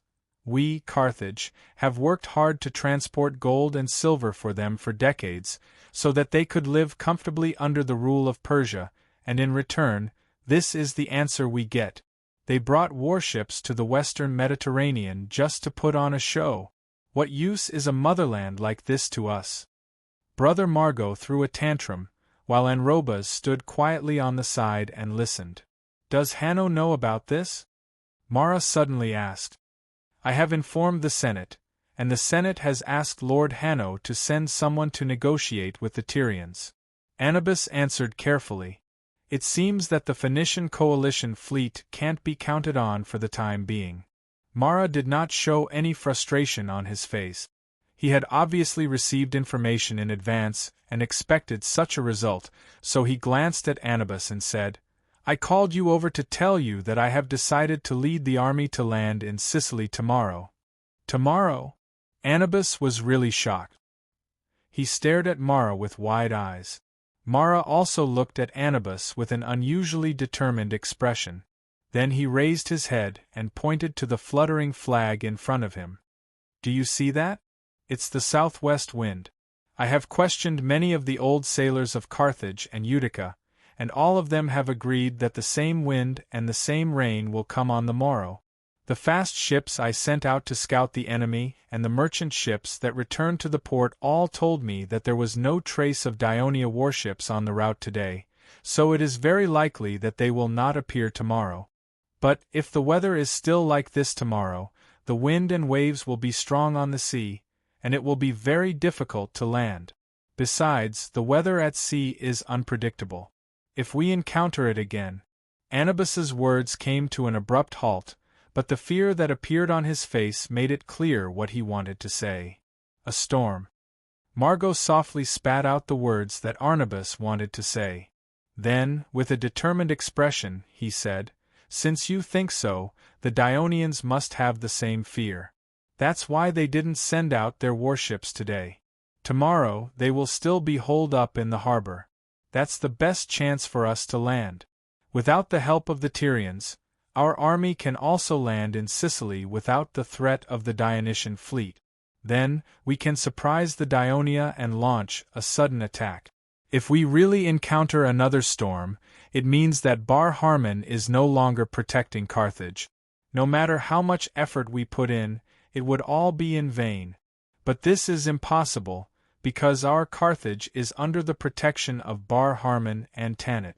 We have already lived here for hundreds of years, and we will continue to live here. But Anubis still wanted to persuade him, but Mara had already impatiently waved his hand to stop him. I did not call you here to listen to your nagging, but to discuss and formulate a landing plan with me as soon as possible, and then inform the cities of Carthage and Utica to make all preparations as soon as possible. All right, Lord Mara, I object to such a risk, but since you insist, I can only listen to your orders. Anubis knew Mara well, and knew that it was useless to persuade him again. He spoke in such a tone, with the intention that if the landing failed, he could also use this as an excuse. The next day, as expected, it drizzled on the coast where Carthage was located, and a southwest wind blew. It even affected the western part of Sicily. Usually, in such a weather, the laborers at the port of Lille would be relatively idle, because very few merchant ships would go to sea to trade in such weather. However, due to the ravages of the Dionia warships, only in such weather could the merchant ships of Carthage and the Phoenicians be safe. Yesterday, the port of Lille was relatively busy, and it seemed that the situation would not be bad today. So early in the morning, the port management personnel rushed the laborers to the dock. Among the laborers in Lille, there were no Carthage people. After all, almost all Carthage people came from wealthy families, and no one would do such laborious and menial work. More than half of the laborers were Namibian slaves, but these Namibians who grew up inland were only suitable for some hard and menial work. As for how to guide the ships to the dock, fix the ships, better load and unload the cargo, some of the more demanding port work, such as guiding the ships to the dock, fixing the ships, and better loading and unloading the goods, needed other races with sailing experience to complete. Therefore, there were some Greek slaves, mixed Phoenician and Greek free people, and even Greek free people among the laborers in Lille. This was the result of the Phoenicians and Greeks living together on this small island for hundreds of years. Chapter 889. If it was more than 10 years ago, most of the laborers in the port of Lille were Greek freedmen, and there were very few Namibian slaves. However, the kingdom of Ionia occupied the eastern part of Sicily, absorbing Greek freedmen, and Carthage's conquest of Namibia changed the situation. Braving the drizzle and the wet and cold sea breeze, the laborers rushed to the dock while trembling. At this time, the sky was still bright. Although the port was open, no ships had yet come in. The laborers took the opportunity to squat under the eaves of the warehouse on the shore, seizing the time to rest. Not long after, they heard noisy footsteps. Hundreds of Carthage soldiers poured into the port and began to drive away the idle people in the port, strengthening the patrol of the port. Looking at the docks that had suddenly become heavily guarded, the workers were shocked. "Look, Governor Imazir is here!" Someone shouted in surprise, and the surrounding atmosphere became more tense. At this time, the official in charge of the labor management ran over and scolded in exasperation, "Get up, lazy people! Before Lord Margot leads the army to the port, you immediately clear all the obstacles and garbage at the port, and ensure that the road is smooth and clean. And those old ships docked at the port, immediately pull them away. Quick, quick! If anyone dares to slack off, I will let him know how powerful I am." Accompanied by the officer's roar, the supervisors cracked their leather whip. The laborers were immediately like frightened rabbits. Under the lead of the foreman, they quickly ran to the dock. Among them, there was a middle-aged laborer with a stooped back. The originally dull eyes of the middle-aged laborer lit up at this moment. Carthage's army actually chose to cross the sea in such a weather and land at Lille. How bold! I wonder if Flarios has sent a clipper to detect the enemy's action? About an hour later, the first troopship entered Lille Bay. The sailors on board had furled their sails. They shouted a chant and paddled their oars to the pier nearest to them. Then they sailed into the second ship, the third ship. Not long after, the port was filled with transport ships. Seeing that there was a ship approaching the pier, the foreman led a dozen laborers and quickly ran over. They hooked the side of the ship with iron hooks in their hands, so that one side of the ship was completely attached to the pier. Then, they tied the ship's mooring to the wooden stakes and placed a wooden plank on it, allowing the soldiers to disembark. Usually, the workers were very familiar with this set of procedures to help stop the ship and dock, but under the interference of the cold wind and drizzle, it became a little difficult. Because the pier became slippery, and the ship had to exert more strength under the turbulent waves to pull it, the workers kept slipping on the pier, and falling into the sea became a very common phenomenon. Even when the ship collided in the port, it was not uncommon to see soldiers falling into the water. Even though Imazir had made some preparations for the landing of the army, the port was still in chaos.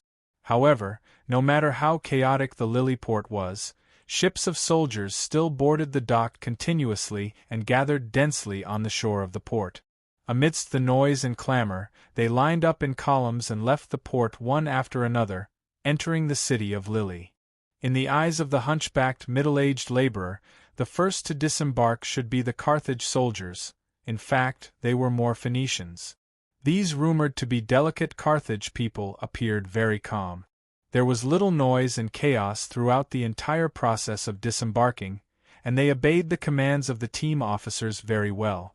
After that, many dark-skinned, slender Namibian soldiers, in fact, there were some Mauritanians among them, came ashore. These rumored free and undisciplined nomads were unexpectedly able to obey orders during the disembarking process and quickly disembark to assemble. Of course, there were also soldiers who moved undisciplined. These natives with their upper bodies bare, embroidered with strange tattoos, and ferocious-looking faces were said to be the Celts from the Iberian Peninsula. Although they were not used to taking a ship and kept vomiting from the turbulent waves, and when they came ashore, they staggered left and right and looked pale, but their tall and strong bodies still made him nervous. What concerned the laborer the most was the murderous aura emanating from these soldiers, which only veterans who had been on the battlefield for a long time would have. It seemed that this time Carthage's army was not easy to deal with. He looked at the transport ships that were still entering and leaving the port entrance and hid his worries in his heart. In this landing, Margot arranged the landing site of the main Iberian force that had followed him for many years at the port of Lille and its vicinity. In fact, the entire Carthage army of more than 80,000 people landed on the entire coast from Mazara to Erech. Not only were there the ports of various towns, but there were also beaches where ships could dock. Margot hoped to be able to send soldiers, supplies, horses, and so on to Sicily as soon as possible, so as to avoid being discovered by the Dionia people and being attacked by their fleet. For this reason, not only Carthage and Utica dispatched a large number of ships, but Hadramedum, Ruspina, Ljiljalai, and other Phoenix city-states on the coast of Africana had also provided ships to help transport troops.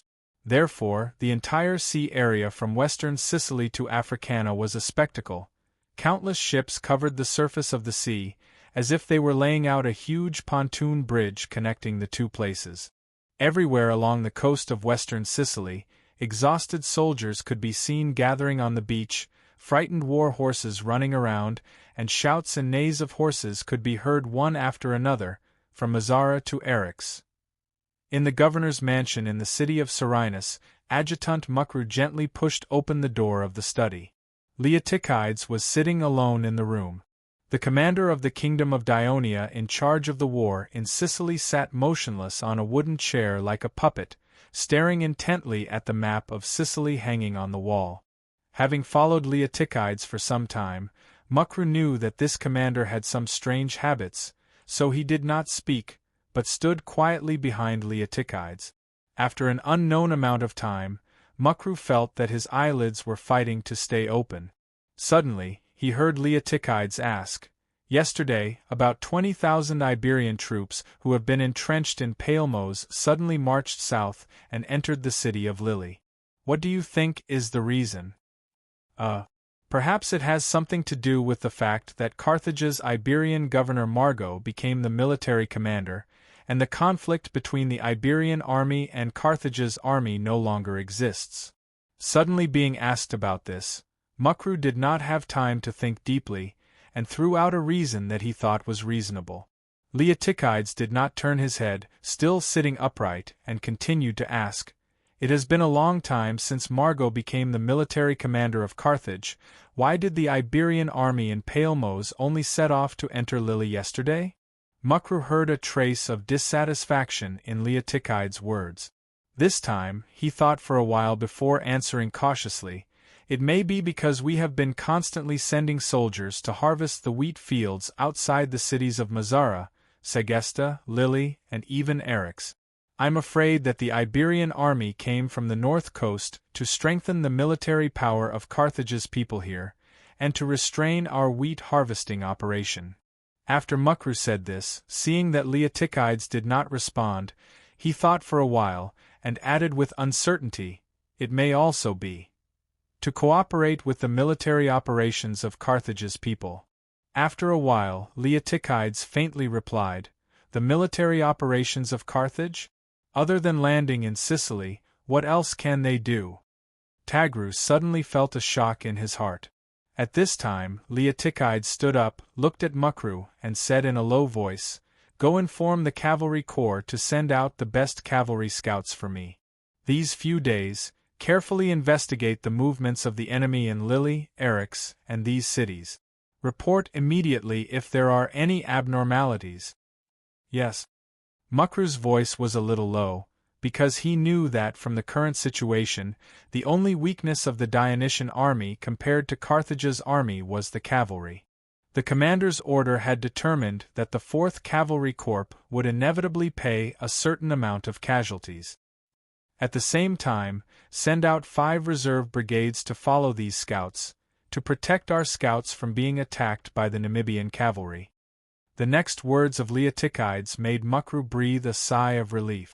With the support of 5,000 reserve heavy infantry, the safety of the Dionia scouts was guaranteed. Also, go tell Miltiades to send out more fast ships to the west of Sicily to investigate the movements of Carthage's army across the sea. After Leotychides finished, Mukru's expression became awkward. He said, "Sir Commander, I came to the study to tell you that our fleet is still the same as yesterday, and not a single warship has been sent to the west of the sea. According to the information I have gathered, the commander of the Sicilian fleet, Miltiades, said to his subordinates, they are not familiar with the sea conditions here. If they go out to sea in such bad weather, it is very likely that they will encounter the same fate as before.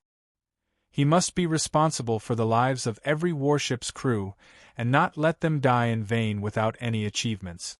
In such weather, Carthage's people are also worried, and will not make any big moves." Listening to Mukru's words, Leotychides's face was frighteningly gloomy. He snorted softly. This new commander of the Sicilian fleet has been frightened by the storm. He is much less courageous than Sicilian. You still have to go to the port and tell Miltiades personally that it is my order to send out fast ships to patrol the west of Sicily in the next 2 days. Chapter 890. Commander, do you want to inform Governor Cypros? Mukru hesitated. Leotychides faintly replied, "It's too far. There's not enough time.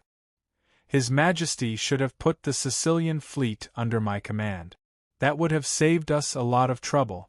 Hurry up and carry out the order." Miltiades' response was not out of Mukru's expectations. Not only did he reject Leotychides' proposal to let him patrol, but he also had Mukru bring a message to Leotychides, tactfully reminding him that the Sicilian fleet was not under his command and that he should not worry about the navy's affairs. Leotychides lost his temper in the mansion, but there was nothing he could do. In the afternoon, the scouts returned to Serenus with bad news. They found many Carthage soldiers and ships gathered on the coast from Mazara to Lille. The Carthage army was disembarking. Leotychides made a quick judgment. Send someone to inform Miltiades. Let him do as he sees fit. The corner of Leotychides's mouth twitched as he said sarcastically. It seemed that Miltiades's previous response had upset him. Gather the 8th Legion and the reserve troops immediately. Follow me to attack the coast of Mazara. Finally, Leotychides gave the order. Yes, sir. In order to understand and supervise the boarding of the entire army at the ports of Carthage and Utica, Margot was almost at the forefront of the last batch of ships to enter the port of Lille. As soon as he arrived at the dock, he was warmly welcomed by the governor of Lilleby, Imazir, the acting commander-in-chief of the Carthaginian army, Audiobook, and other officials. Everyone crowded him into the governor's mansion like he was the moon. Margot had just sat down, but before he could say anything, the news of tens of thousands of Dionysian army leaving Serenus and marching west came. Most of the people present felt nervous, but Brother Ma resolutely ordered, "Gather the troops immediately and intercept them." Lille Bay was a military fortress, and there were several barracks in the city. Previously, there were more than 10,000 Namibian soldiers stationed there, the original army led by Monteadino, and yesterday, about 20,000 Iberian soldiers led by Hasdrubal were stationed there. Brother Ma ordered his men to quickly assemble them, and for the sake of caution, he also brought along the 6,000 Iberian soldiers who had just landed in the city. Leotychides led the army against the wind and rain, and the normal march became a little difficult, so it took them nearly 3 hours to get close to Mazara city. At this moment, he received a report from his scouts that a Carthage army, numbering no less than 30,000, was approaching them from Lille.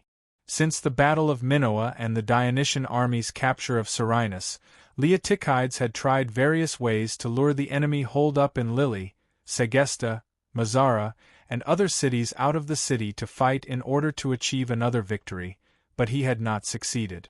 Now that Carthage's army had finally left the city, Leotychides hesitated. Although the Battle of Maloia exposed the low morale and combat effectiveness of the Carthage army at that time, this did not make Leotychides arrogant. Through intelligence, he knew that the Iberian army that had captured Celindium could not be underestimated, and the Carthage army that was now rushing from Lily Bay must also be the main force, and the number of soldiers far exceeded the number of troops he led. During the time that the Dionysian army was stationed in Serenus, because there had been no fighting, many soldiers of the friendly city-states had returned to their homes to prepare for the upcoming harvest season. After the Second Fleet arrived in Sicily, Miltiades had protested to Leotychides that the outstanding crew of the Dionian navy had been converted into light infantry without authorization to serve as the auxiliary of the legion in battle, referring to some of the tens of thousands of Sicilian sailors who had survived the storm. He also reported the matter to the Ministry of Military Affairs, and in the end, Leotychides had to let these sailors return to the naval base in the Catania Plains. Therefore, the number of troops Leotychides led now was just over 20,000, and there were still more than 3,000 friendly soldiers left in the city of Serenus. This was all the troops he had in western Sicily. He originally thought that the landing of the Carthage army in such bad weather would inevitably cause a moment of chaos, but he did not expect the Carthage army to attack so quickly. His gaze swept across the fully armored legionnaires beside him. Their faces were drenched in rain, showing their exhaustion. After a moment of hesitation, Leotychides, who had never been reckless in battle, dismissed the idea of fighting the Carthage army. He ordered the army to stop advancing and immediately return to Serenus. The soldiers, who had made a wasted trip and were drenched, complained about this. Leotychides did not care about this. What he cared about was whether the Sicilian fleet would be able to gain anything. After Miltiades received the reminder from his adjutant, Macru, and due to his terrible relationship with Leotychides, he did not fully believe Macru's words. Therefore, he did not immediately lead the fleet out to sea, but instead sent a speedboat to patrol the western seas. After receiving confirmation, he hurriedly led the fleet out of the port. As the fleet sailed against the wind, it was already dusk by the time they bypassed the cape and arrived at the sea near Mazara. The sea that was bustling with ships had basically regained its calm. The landing of the Carthaginian army had ended, and the transportation of the military supplies and horses had also been completed by more than half. The Carthage speedboat, which had been observing the movements of the Dionysian fleet, quickly notified the ships that were still on the way. Some of them immediately returned to Carthage, while others rushed to the beaches and ports of Sicily. Therefore, the Dionysian fleet searched the waters for a period of time and only managed to sink or capture a dozen cargo ships. Although they occasionally looked at the many Carthage ships docked on the beaches, they did not dare to approach and attack because there were many Carthage soldiers on the beaches. It was obviously foolish for the navy to give up their advantages to fight on land. Moreover, because the sky was dark and the waves were strong, 2 warships accidentally hit the rocks and sank. Therefore, Miltiades had no choice but to order the fleet to return. During the journey, he was depressed. He was largely responsible for the successful landing of the Carthage army in Sicily. Be it His Majesty the Devers or the Ministry of Military Affairs, they would not turn a blind eye to this. Over the next few days, the situation in the western part of Sicily presented an eerie calm. On the Carthage side, Margot was busy reorganizing the disorderly army after the landing and transporting the scattered supplies on the coast back to Lily. At the same time, he also took the time to meet with the officials of the Carthage kingdom and the envoys of the allies to understand the situation in Sicily in detail. He even summoned the Sicair leader Arcones, who had been neglected by Mont. On the Dionia side, Leotychides no longer sent troops to destroy the opponent's fields and villages. Instead, he ordered the soldiers to strengthen the city's defenses. In fact, he had been doing this ever since he occupied Selinus. He knew very well that the Battle of Minoa was not enough to hurt Carthage. Instead, it would lead to a more violent counterattack from Carthage. The southern coast of Sicily was the main offensive route of the Carthage army. Selinus, which was located at the starting point of this route, was very important. As long as they held on to it, it would create a great obstacle for the Carthage army to further attack the territories of the Dionia's friendly city-states on the south coast. This would help to achieve the strategic goal that the king of Devers had given him. At the same time, Leotychides also sent messengers back to Catanae to inform Cypros of the new battle situation. He also asked for reinforcements from the friendly city-states such as Minoa, Agrigento, and Gela to strengthen the defense of Selinus. Leotychides hoped that the battle would happen as late as possible, but Margot could not wait any longer. After all, he had promised in the Senate that he would drive the Dionia out of Sicily within a year. So 3 days later, the mighty Carthage army surrounded Selinus. Margot ordered the army to start building the camp, and at the same time, let the engineers and carpenters build the siege equipment. After the camp had begun to take shape, he began to send out thousands of light infantry formed by the various allies of Sicily to gradually clear the traps and obstacles on the periphery of Selinus. Of course, Leotychides would not allow the enemy to approach the trench so easily. So not only did he order the defenders at the top of the city to launch fierce long-range attacks on any enemy that entered the attack range of the city, but from time to time, he also organized hundreds or thousands of light armored soldiers to sneak out of the city to attack the enemy who was busy clearing the obstacles. Leotychides' proactive defensive tactics caused a lot of damage to the Carthage soldiers who were clearing the obstacles under the city, but after a few days, the encirclement of Carthage was still gradually shrinking. For Margot, who had about 120,000 troops, a few casualties were simply scratching an itch through his boots, and it did not affect him in the slightest. With the support of a strong military force, Carthage's cleaning work outside Selinus had never been interrupted. As the Carthage army methodically advanced under the city and strengthened their defense against surprise attacks by the defenders, the Dionysian army also reduced the number of attacks outside the city after suffering a few small losses.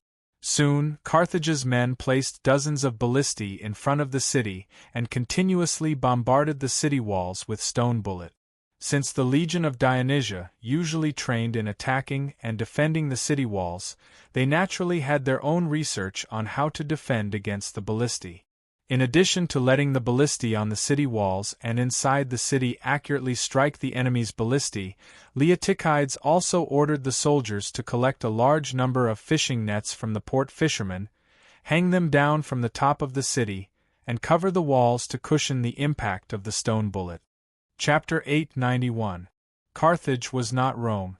The many years of war with Syracuse had given his army rich experience in sieging cities, and he had sufficient technical capabilities to carry out the siege plan.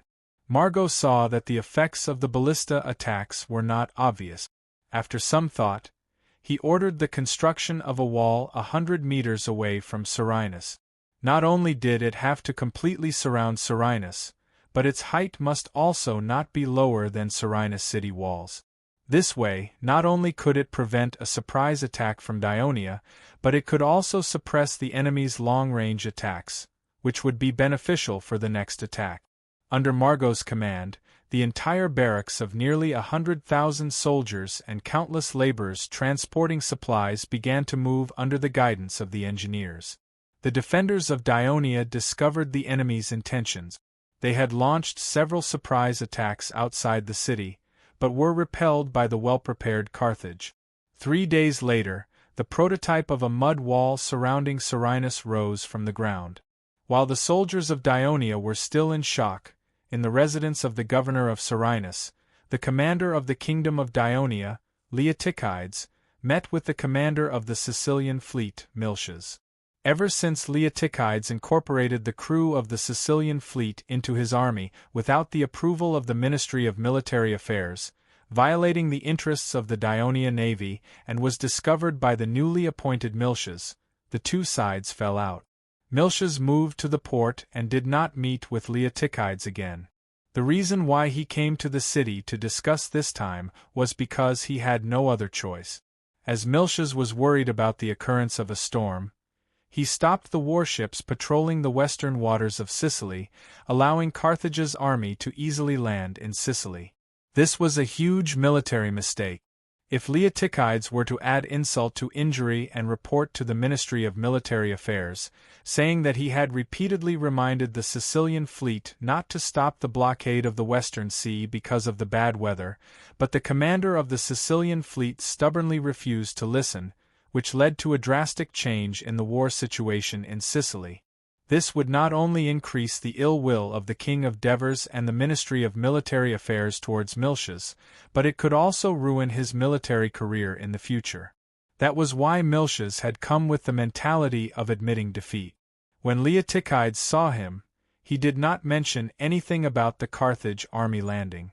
Instead, he said directly, "Miltiades, I'm preparing to attack the Carthage camp at night. I need your navy's help." Upon hearing that, Miltiades' mind raced, and he hesitantly said, "A night raid on Carthage's camp? Are you preparing to launch a surprise attack from the sea? The Carthage have placed many sentries along the coast of Serenus. They are prepared. It is said that there are more than 100,000 people in the camp. How many soldiers do we have to send to launch a surprise attack to cause chaos in the Carthage camp? If we don't succeed, there is a risk of total annihilation." Leotychides could hear the hint of excitement in Miltiades' hesitation. In order to convince this colleague of his, he had to spend some time and patiently explained, "I won't let the soldiers land on the coast nearby. That would make it easier for the Carthage to discover us. The location I chose is here." Leotychides pointed at a rough sketch on the table that depicted the surroundings of Serenus city and the Carthage camp. Miltiades hesitated for a moment before moving closer to Leotychides. Upon a closer look, he realized that the spot he was pointing at was right between Serenus and Germ. Ever since he became the commander of the Sicilian fleet, Miltiades had been commanding the flagship to cruise along the south coast of Sicily to familiarize himself with the environment. This was also a skill that high-ranking Diolian generals had to possess. At this moment, a rough image of the location appeared in his mind. There was indeed a small beach there, which was easy to land on. However, he reminded, the coast from Germ to Serenus is uneven. It's not easy to travel during the day, and I'm afraid it will be even more difficult at night. This is the reason why I chose to land here," Leotychides said confidently. "The coastal environment there is complicated. In addition, the Carthage have just landed in Sicily, and they are still unfamiliar with the coast towards Germ. This way we can avoid being discovered by the enemy. I've asked the fishermen at the port. Tonight will be a full moon. After landing, the soldiers can use the moonlight to sneak into the forest near the coast. After about 2 hours of marching, they can approach the Carthage camp." Leotychides' finger moved to the pattern of the Carthage camp and continued, "According to my careful observation at the top of the city, as well as the reports from the soldiers who left the city for a surprise attack, I think that the Iberian army led by Margot should be to the north of us, and the army from Carthage is to the east and west of us. Most of their soldiers should be Namibians, and they are also the main force in building the wall these few days. They must be very tired after working hard during the day, and will fall asleep at night.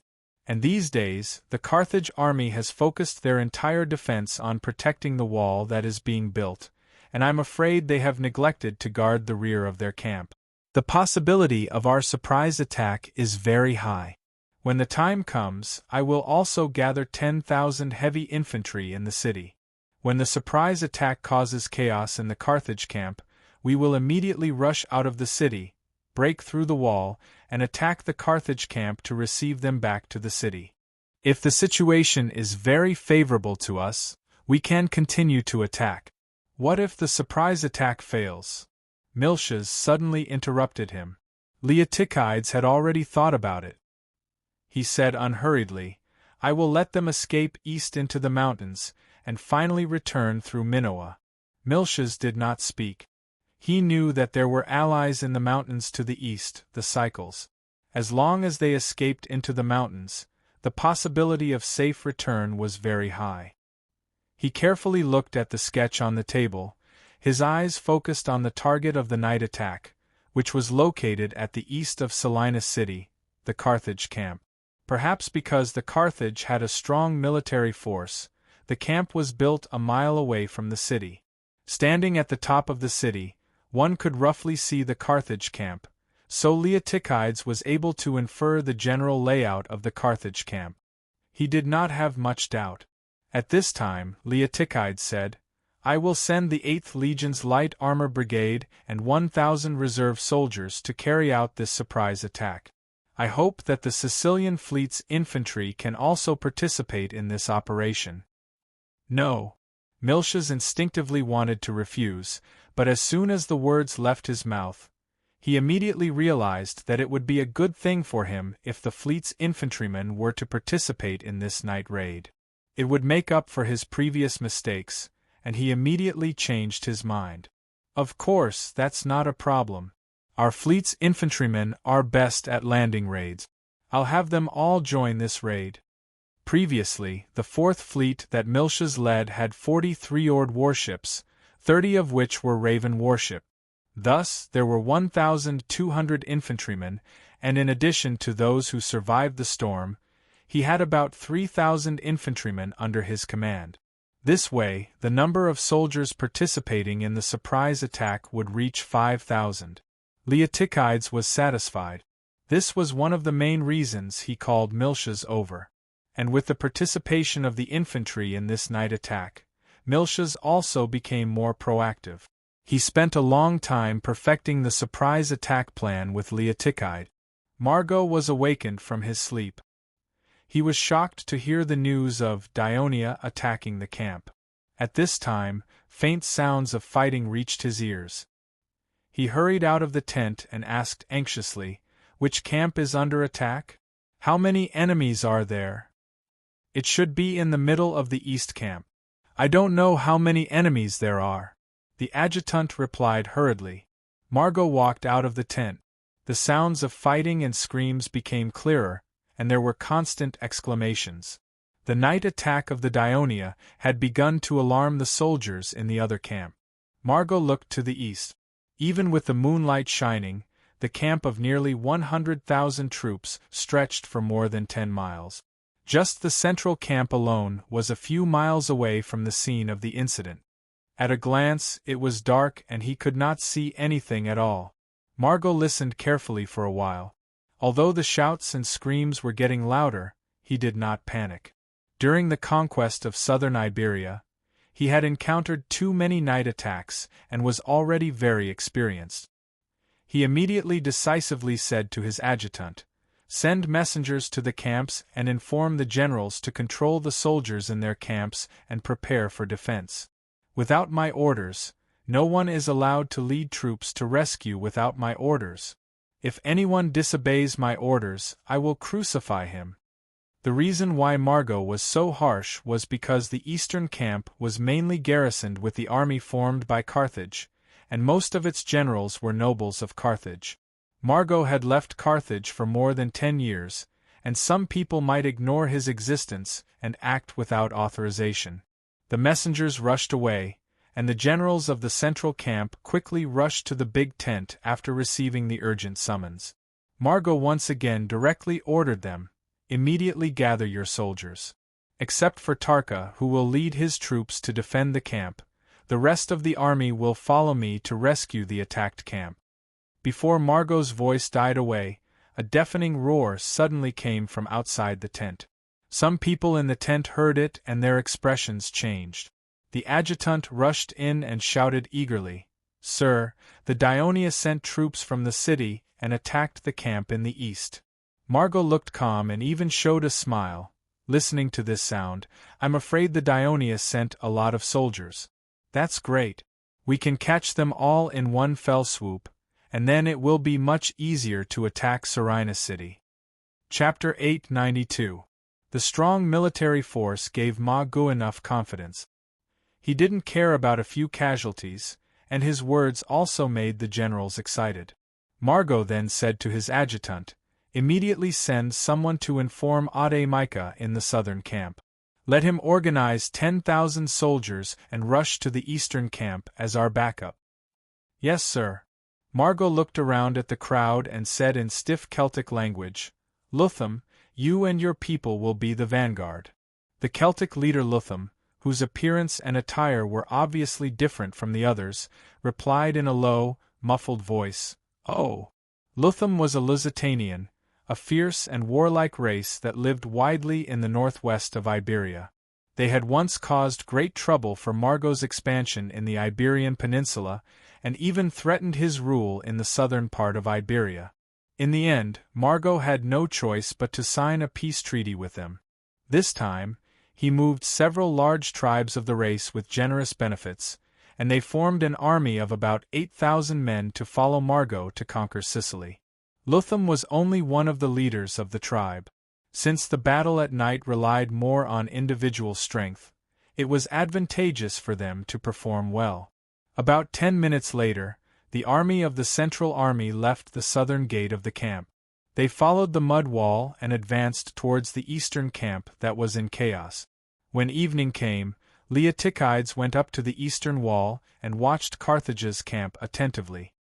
He waited until the opposite camp was filled with battle cries and clamor before he temporarily heaved a sigh of relief. He then immediately ordered the 8th Legion and reserve soldiers to form 10,000 heavy infantry to rush out of the city and continue attacking the enemy's camp that was in chaos. At the same time, the meticulous Leotychides did not forget to send a small team of scouts to climb over the mud wall and hide in front of the various camps of Carthage while the enemy's attention was distracted by the night attack. They reported what they saw in time so that he could understand the enemy's situation in detail. Therefore, even when he learned that the ambushing troops had already converged and completely crushed the enemy's resistance, he did not feel excited. On the contrary, he felt uneasy when he found out that most of the soldiers in Carthage's camps in other regions did not rush over to help after gathering. Instead, they were stationed at the borders of their respective camp. As expected, the assault troops wanted to drive the defeated soldiers to destroy the neighboring camps and continue to spread the chaos, but their progress was a little slow. At this moment, another urgent message came. Carthage's central camp had already sent out troops, and they were rushing to the east along the earthen wall. Leotychides immediately realized that Carthage's people wanted to cut off the night raid's way of retreat and surround and annihilate them. The Dionia soldiers who participated in the night attack were the main forces under Leotychides's command. She had been standing at the top of the city wall, observing the progress of the battle, in order to prevent such a thing from happening. Woo! Woo! Woo! The buglers who had been standing at the top of the city walls for a long time immediately blew the bugles for retreat. Before they set off, the assaulting soldiers, who had been repeatedly warned by their commander, heard the horn sound. They reminded each other to stop chasing after the routed soldiers. Before they retreated, they did one last thing, which was to burn down the camp. The reinforcements led by Margot had not arrived yet. The news that the Dionia people had retreated back to the city was indeed beyond his expectation. In his opinion, after the Dionia people succeeded in the night attack, they would definitely take advantage of the victory to chase after the routed soldiers and expand the victory. This would give him time to surround them. However, the calmness and decisiveness of the Dionia people made his plan fail, and the reinforcements that came in a hurry had to become a firefighting team. As the vanguard, the Lusitanians chased after the routed soldiers unwillingly, but they were attacked by the long-range attacks of the well-prepared defenders at the top of the city wall. After paying some casualties, they had to retreat resentfully. In this night attack, the Dionia people only suffered more than 400 casualties, but it caused nearly 4,000 deaths and injuries in the Carthage army, half of which were caused by the Carthage soldiers pushing and trampling each other as they fled at night. At the same time, 1/3 of the eastern barracks area was burned to the ground. The Carthage army could be said to have suffered heavy losses. After Margot returned to the main tent, he couldn't sleep. He was still brooding over this failure. The tenacious fighting spirit and tactical flexibility of the Dionia people, who were far inferior to him, shocked him. It also made him realize that the huge force numbed him and made his reaction to the battle slow. After learning from the painful experience, the next day he used this reason to forcefully dismiss most of the Carthage generals. He let the senior team officers who had followed him in the Iberian Peninsula for many years take over the Carthage army and began to reorganize and train them. At the same time, he suspended the construction of the earth wall and stepped up the repair of the simple camp. Of course, the fire last night caused the Carthage people to lose a lot of supplies. Margot also sent a messenger to inform the governor of Lille, Imazir, to send a batch of supplies to the camp. There was no shortage of supplies in the city of Lille for the time being, but there was a lack of manpower, so they had to temporarily recruit labor from the port. When the transport team was about to arrive at the Carthage camp, there was an accident. A laborer from the port, on the excuse of stomach discomfort, left the transport team and tried to escape from the team. Halfway through, he was discovered by the patrolling cavalry. Under their pursuit, the laborer jumped off the cliff and fell into the sea. For the Carthage people, this was a trivial matter, and no one mentioned it after the transport team arrived at the camp. These 2 days, Miltia's uneasy mood improved a little, because the Sicilian fleet had made a great effort in the night attack the night before. Not only did they win a big victory, but they also suffered light casualties. He believed that the Ministry of Military Affairs would be less dissatisfied with him after receiving the news of this victory. After breakfast, he prepared to go to the dock and command the fleet to leave the port and cruise the waters west of Sicily. Although the Carthage army had landed in Sicily, to support such a large army, it was not enough to rely on the help of the Carthage allies in the west of Sicily. More supplies needed to be continuously transported from the Africa continent across the sea. This required the Sicilian fleet to cut off the shipping route between Carthage and Sicily. As time passed, the Carthage army would fall into a predicament of insufficient supplies, so Miltiades did not dare to slack off any longer. But before he could leave the house, the courtyard door was suddenly pushed open, and a guard rushed in. "General, good news. Lord Sicerian is still alive. He's back." Miltiades was shocked. Looking at the excited guard, he asked subconsciously, "Who did you say is alive?" "Miltiades, with the blessing of Hades, of course I'm still alive." Along with this familiar voice, a familiar figure appeared at the door. "Lord Sicerian." Miltiades hurriedly gave a military salute. At this time, Sicerian's face was thin, and he looked exhausted. He was tightly wrapped in a red cloak. He said urgently, "Hurry up and get me something to eat. I'm starving to death. Inform the kitchen to reheat the oatmeal and bread, and fry a few fish." Miltiades hurriedly ordered the guard. "Reheat what?" "Just bring the bread and oatmeal over." "I'll fill my stomach first," Sicerian said impatiently.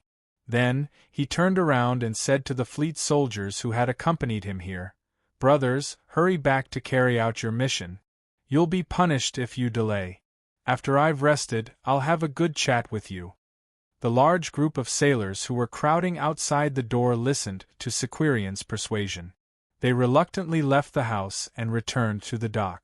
The news that Sequirian had returned alive quickly spread throughout the fleet.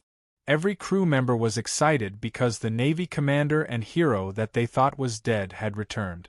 This was simply a miracle. Looking at Sequirian wolfing down his breakfast, Milch's words were stuck in his throat. Sequirian burped and stopped eating. He placed his hands on the wooden table and stared blankly at the clay pot filled with oatmeal. After a moment, he said in a low voice, "On the way here, my brothers told me. Flarios died in battle, and the entire Sicilian fleet was destroyed by the storm. Many of our brothers drowned." Milch's watched Sequirian's body slowly lean forward as if he was going to collapse on the wooden table. Just as he was about to speak, a loud bang was heard. Sequirian slammed his right hand on the wooden table, almost knocking over the clay pot. He straightened his back. "However, we still have a few dozen warships that survived while the Carthage fleet was completely annihilated. We also seized the opportunity to occupy Serenus, so the Sicilian fleet won the naval battle." Confidence and disdain returned to Sequirian's face. Of course, Milch's wouldn't argue with him about whether it was right or wrong to fight the Carthage fleet on a stormy day. Instead, he took the opportunity to raise the doubts in his heart.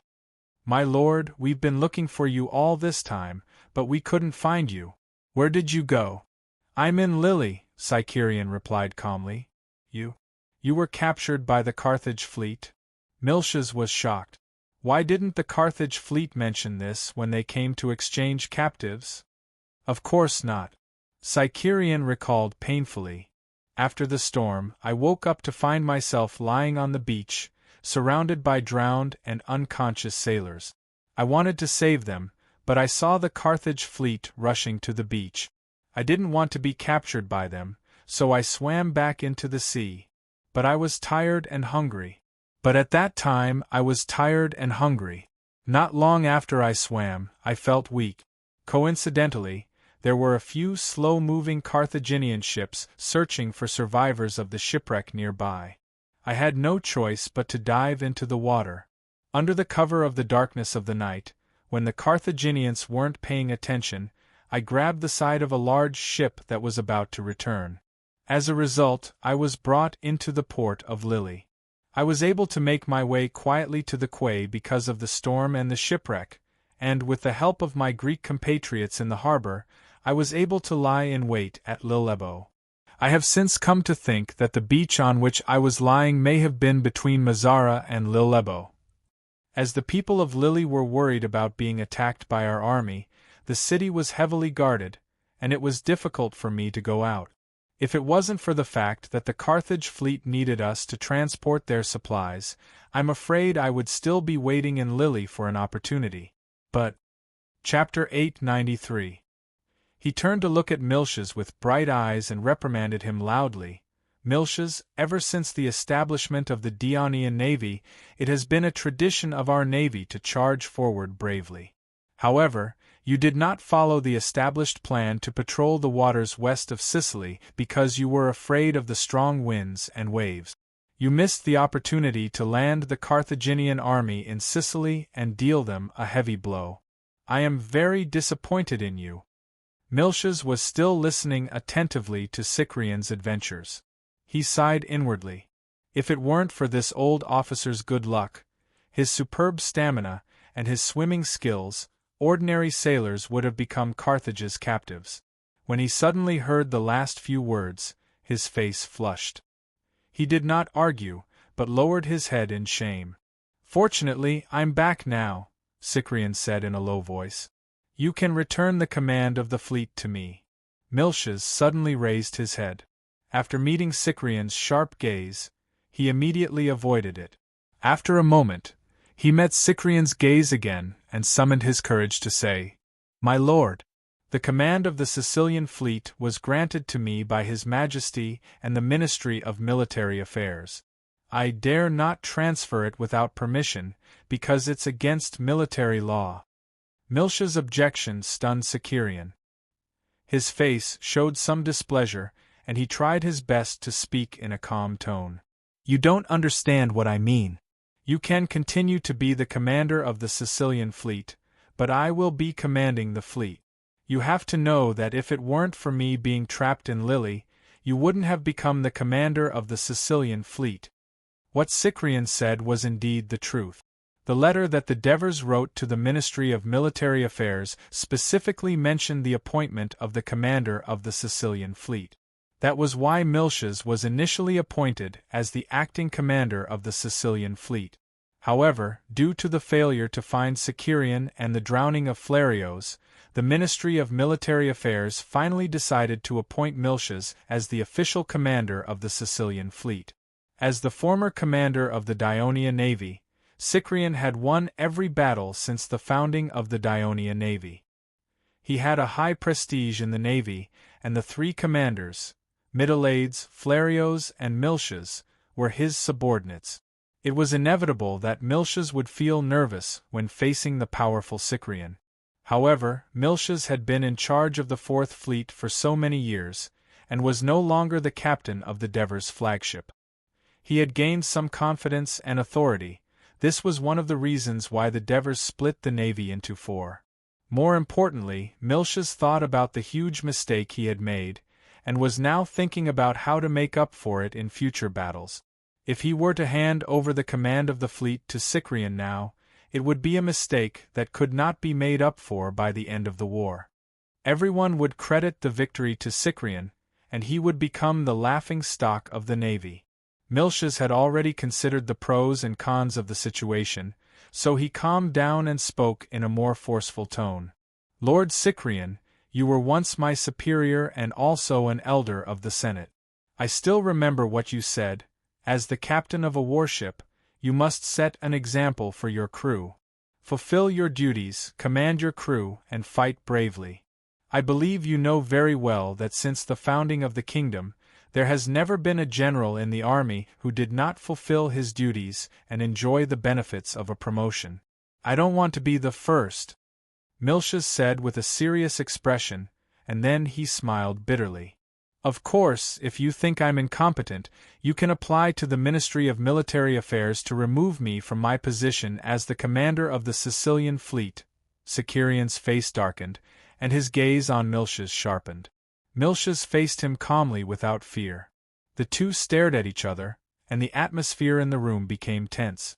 Even the servants who were cleaning the table hurriedly left. After a moment, Cyprian's face twitched a few times, and he squeezed out a smile. "Very well, Miltiades. As a commander, you must have this kind of imposing manner." Although Cyprian was powerful in the Ionia Navy, he was not unreasonable. If Miltiades did not cooperate, he could not forcibly usurp the command of the fleet.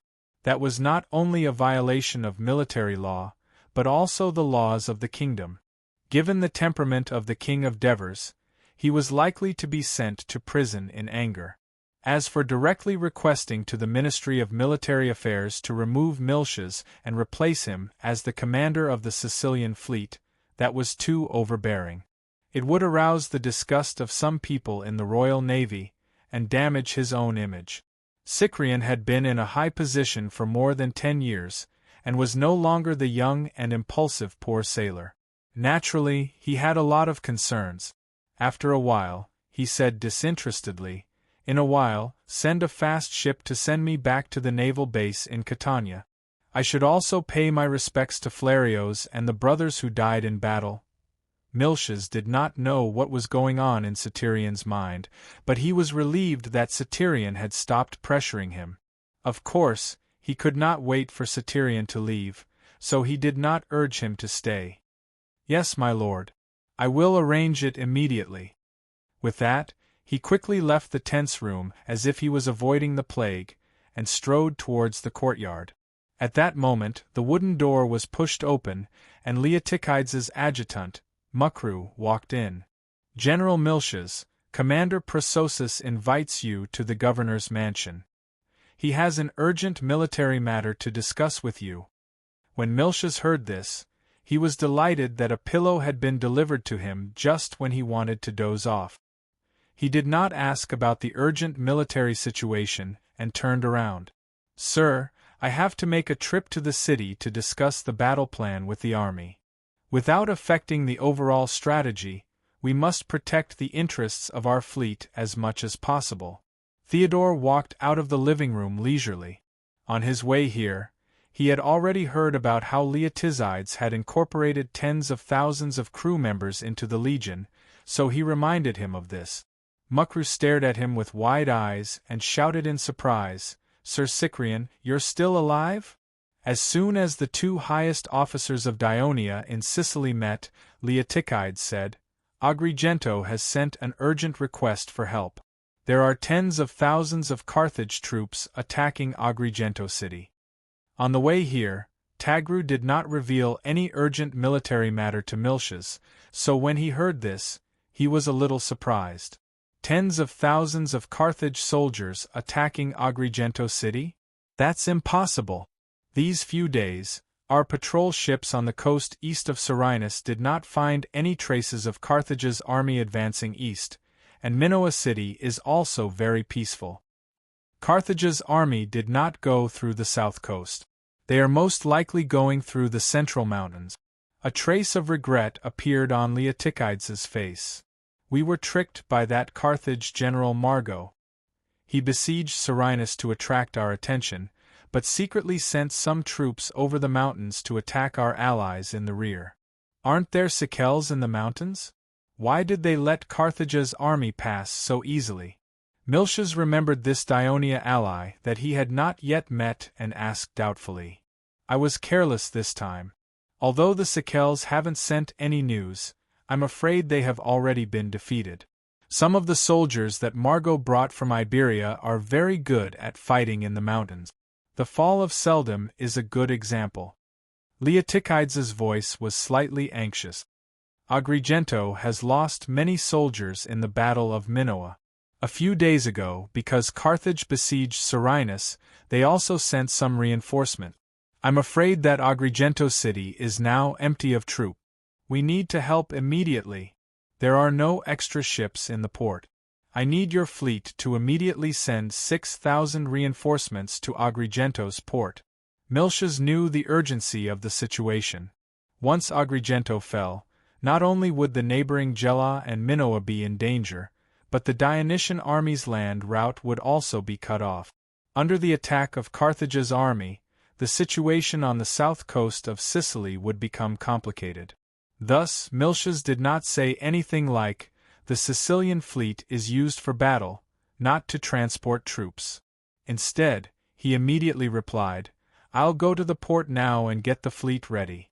When the soldiers you sent arrive, immediately send them to Agrigento." Miltiades' straightforwardness made Leotychides heave a sigh of relief. He then asked, "I heard from Tagru that Thurian is still alive and has returned to Serenus port?" "Yes, it's the blessing of the Hades. He's going to Catania's naval base, to stay for a while and pay his respects to his fallen brothers."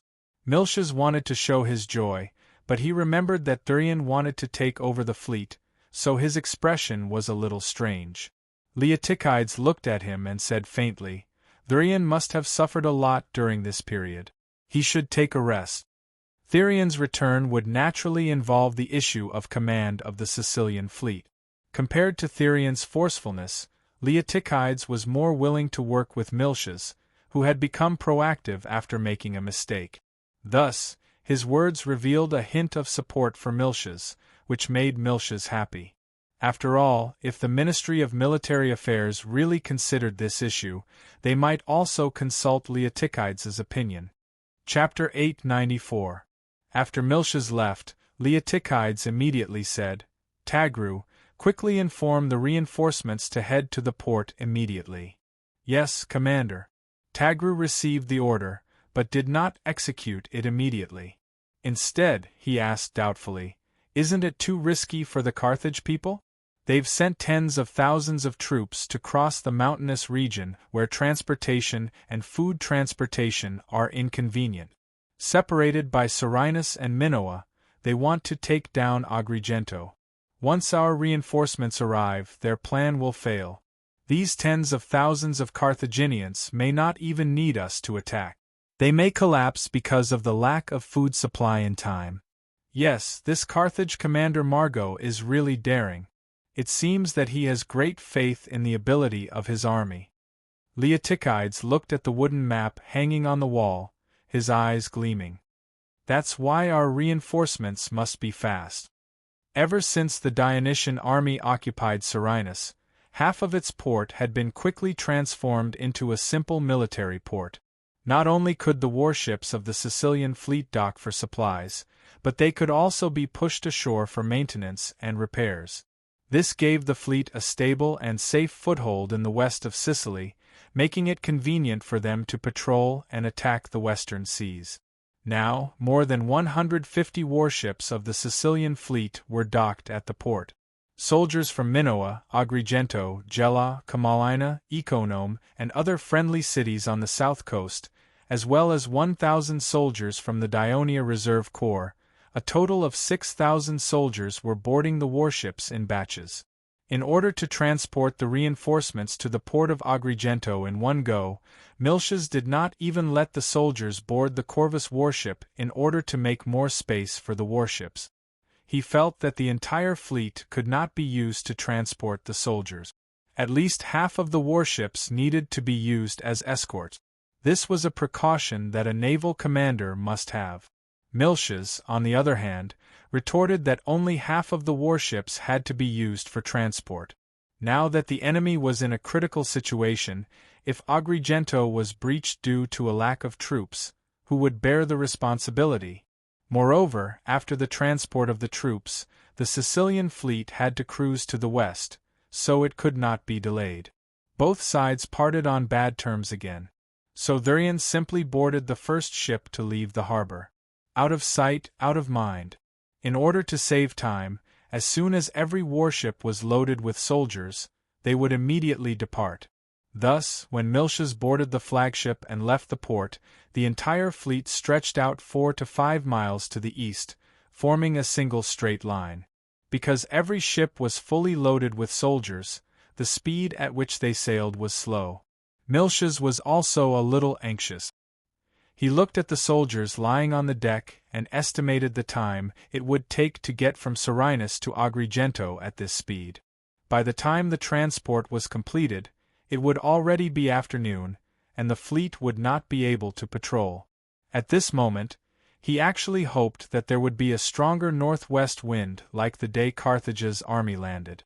That way they would be able to greatly shorten the voyage time. Just as he was lost in his thoughts, a cry of alarm suddenly rang out from above his head. "Attention! Attention! There's enemy activity in the southeast." Miltiades was shocked, but then he felt puzzled. Carthage's warships had been destroyed, so how could there be enemy activity in the southeast? Just as he was puzzled, the lookout on the mast anxiously shouted again, "The clippers have raised 2 blue flags." 2 blue flags. Blue flags meant that it was not Carthage's warships that appeared, or else the clippers would have raised their yellow flags. But 2 blue flags meant that there was a fleet nearby, and their numbers were comparable to the Sicilian fleet. Regardless of whether they were hostile or not, they posed a considerable threat to the Sicilian fleet. Miltiades panicked. He clung to the side of the ship and tried to look southeast, but he could only vaguely see a few small dots on the sea in the distance. Among the commanders of the 4 great fleets, Miltiades and Flarios did not have the experience of independently commanding a large-scale naval battle. During the war in southern Italy, Miltiades was only the captain of a 3-oared warship. After the establishment of the 4th Fleet, the Ministry of Military Affairs had provided the Devers with many candidates for the position of fleet commander. Their qualifications, achievements, and abilities were similar, so the Devers had a hard time choosing. In the end, he chose Miltiades because Miltiades had once served as the captain of the Devers ship. The Devers still had some impression of him, which gave him extra points. After becoming the commander of the 4th Fleet, Miltiades spent most of his time leading the fleet to patrol the Adriatic Sea, fighting pirates and helping the army transport supplies. The only so-called naval battle was when Dionia conquered Masapi and Puchetti and attacked the Mapu Alliance's fleet. As the opponent was too weak, it did not take much effort to defeat them. Now that Miltiades might encounter his first major naval battle, the situation was so complicated. He could not tell whether the other party was friend or foe, so he could not make a sudden decision to fight. Not only did his fleet not have a formation, but every warship was filled with soldiers, which slowed down the speed and weakened their combat ability. The entire fleet was now in the sea near Germ, so it was difficult for them to retreat. As a small town, Germ's small and crude port could not accommodate the Sicilian fleet. Under such circumstances, he could not help but panic. He tried to calm himself down and gave his first order: raise the flag of Apollo and sound the bugle. As the bugle sounded, the golden flag was raised to the top of the mast and fluttered in the wind. When the warships in front of the flagship heard the bugle and saw the fluttering flag, they turned around and moved closer to Miltiades's flagship. The flag of Apollo was, with the flagship as the center, move closer to it. The distance between the warships will be shortened, making it easier to command and defend. Miltiades's current idea was, with the fleet full of soldiers, it was not conducive to battle. His flagship was closer to Serenus, and when all the warships moved closer to him, if the unfamiliar fleet launched an attack, he could lead the fleet back to Serenus first. The Dionysian fleet stretched too far out on the sea, especially the warships in the front. The lookouts could not see the flag on the flagship at the rear, nor could they see the signals from the fast ships cruising behind. They could only see the warships at the rear making tactical movements before they could make corresponding changes. The transmission of such information was a little slow at this critical moment. As the fast ship that Cycerion was on was the first to leave, it was already a distance away from the rest of the fleet. As he sat at the bow of the ship, the crew could tell that he was in a bad mood and no one dared to disturb him. The entire ship was abnormally quiet. At that moment, his expression suddenly froze. He touched his ears and asked the captain, who was observing the situation, "Did you hear that? I think there's a bugle." The captain shook his head blankly and listened carefully for a while before replying honestly, "My lord, I didn't hear it." The captain's words did not make Cycerion feel at ease. He stood up and looked behind him, then raised his head and asked, "Is there any movement from the warships at the back?" After a while, the lookout at the top of the mast replied, "There's no change." "My lord, perhaps you heard wrong," the captain said. Cycerion did not seem to hear it. He felt uneasy. Perhaps this uneasiness had been buried when he learned that Miltiades had ordered the entire fleet to be filled with soldiers without guarding the warships. But now the uneasiness had become stronger. He no longer hesitated and said decisively, "Turn around and take a look." The captain complained in his heart that Cycerion was being paranoid, but he did not dare to object. After all, Cycerion was once the commander of the navy, an ever-victorious general and a hero worshipped by his crew. His prestige was too high. As the Dionia warships turned around and headed back, the fleet was also approaching the Sicilian fleet. Many small black dots appeared in Miltiades's vision, making him shudder with fear. At that moment, he heard the lookout at the top of the mast exclaim, "Two yellow flags!" 2 yellow flags were raised. "Enemy! Enemy!" The last bit of hope in Miltiades's heart was shattered. Now that the other warships had not completely closed in, it was too late to retreat to Selinus. Fortunately, he had already prepared a plan while waiting. Blow the bugle again. Let the warships dock at the nearest beach, drop off the soldiers, and return to battle. Of course, these words could not be expressed with flag signals, so his flagship had to take the lead and let the other warships follow suit. So after giving the order, the flagship headed straight for the coast. The Dionia warships that were patrolling the southeast side of the fleet did not recognize the approaching fleet. However, as the enemy warships continued to close in, the formation slowly unfolded, the sails lowered, and the oars began to move faster. This was the standard preparation process for a fleet to enter battle. Of course, it was the enemy without a doubt. It turned out that the fleet did not come from Carthage, but from the eastern Mediterranean region of Phoenicia. Ever since the storm destroyed Carthage's navy, Carthage had completely lost their naval superiority. The Ionia-Sicilian fleet rampaged on the sea. Not only did they cut off Carthage's communication with Sicily, but they also began to threaten Carthage's maritime trade. In this moment of life and death, while Carthage sped up the construction of new warships, he also thought of his motherland. Chapter 895. Carthage's mother, Tyre, did not hesitate when he received the request for help from Carthage's messenger. He quickly contacted the other neighboring Phoenician city-states, such as Sidon, Acca, Avidi, and so on. In the end, they all agreed to help Carthage.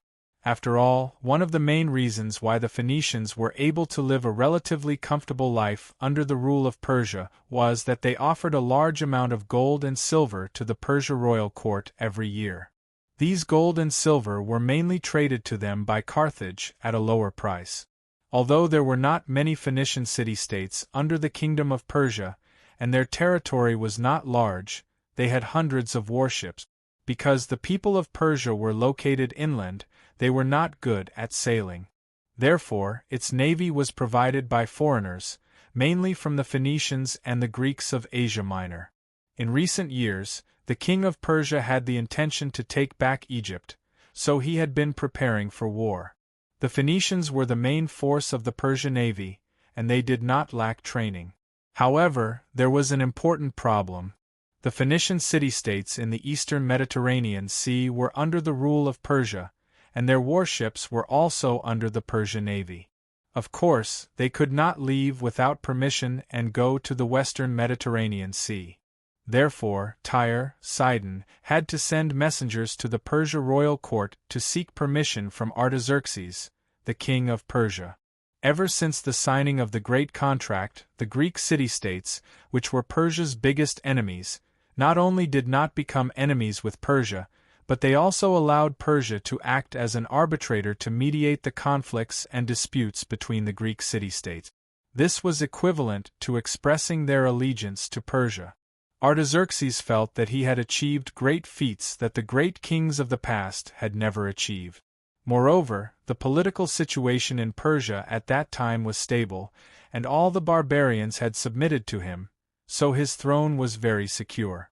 Therefore, he was full of satisfaction and thought of a plan to attack Egypt. Though he suffered a small setback, he was not seriously injured. Under his order, the kingdom was making more thorough preparations to attack Egypt. Tyre's messengers met with Artaxerxes and conveyed the request of the Phoenicians. This was not the first time Artaxerxes had heard of the name Ionia. Although the two countries were thousands of miles apart, the prosperous sea trade in the Mediterranean Sea made the news spread quickly. The magical story of the rapid rise of Ionia was also widely spread in Asia Minor. Naturally, it was also spread in Persia. The reason why Artaxerxes, the king of Persia, began to pay attention to this newly rising kingdom in the far west was because his intelligence department found out that Ionia was originally a country established by the Greek mercenaries who followed Cyrus the Younger in the rebellion.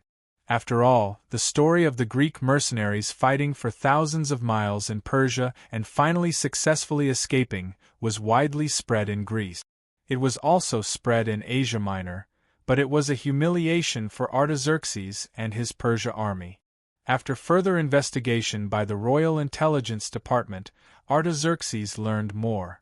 For example, he knew that the kingdom of Ionia, like Persia, was more tolerant towards the gods and religions of other races. He also knew that the kingdom of Ionia, like Persia, exercised stricter control over the conquered lands. He even knew that not long ago, Ionia and Egypt had formed a military alliance. Therefore, in Artaxerxes' heart, the kingdom of Ionia was the enemy of Persia.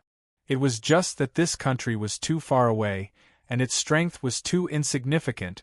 Artaxerxes and many Persia officials thought so, so he did not pay much attention to it in the past. But now that Dionia was involved, of course, Artaxerxes was willing to give it some trouble. Therefore, he did not think too much and agreed to the matter of the Phoenicians sending a fleet to aid Carthage.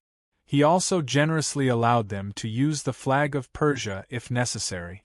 With the promise of the king of Persia, the East Phoenicians quickly sent a fleet consisting of 130 warships of various sizes. Among them, 90 were three-oared warships, and 30 were cargo ships carrying food supplies. Under the flag of Persia's navy, the fleet sailed westward along the coast of Asia Minor without any hindrance. Along the way, the Greek city-states who saw the fleet felt a little nervous. They all secretly speculated that the Persia was planning a major military operation again.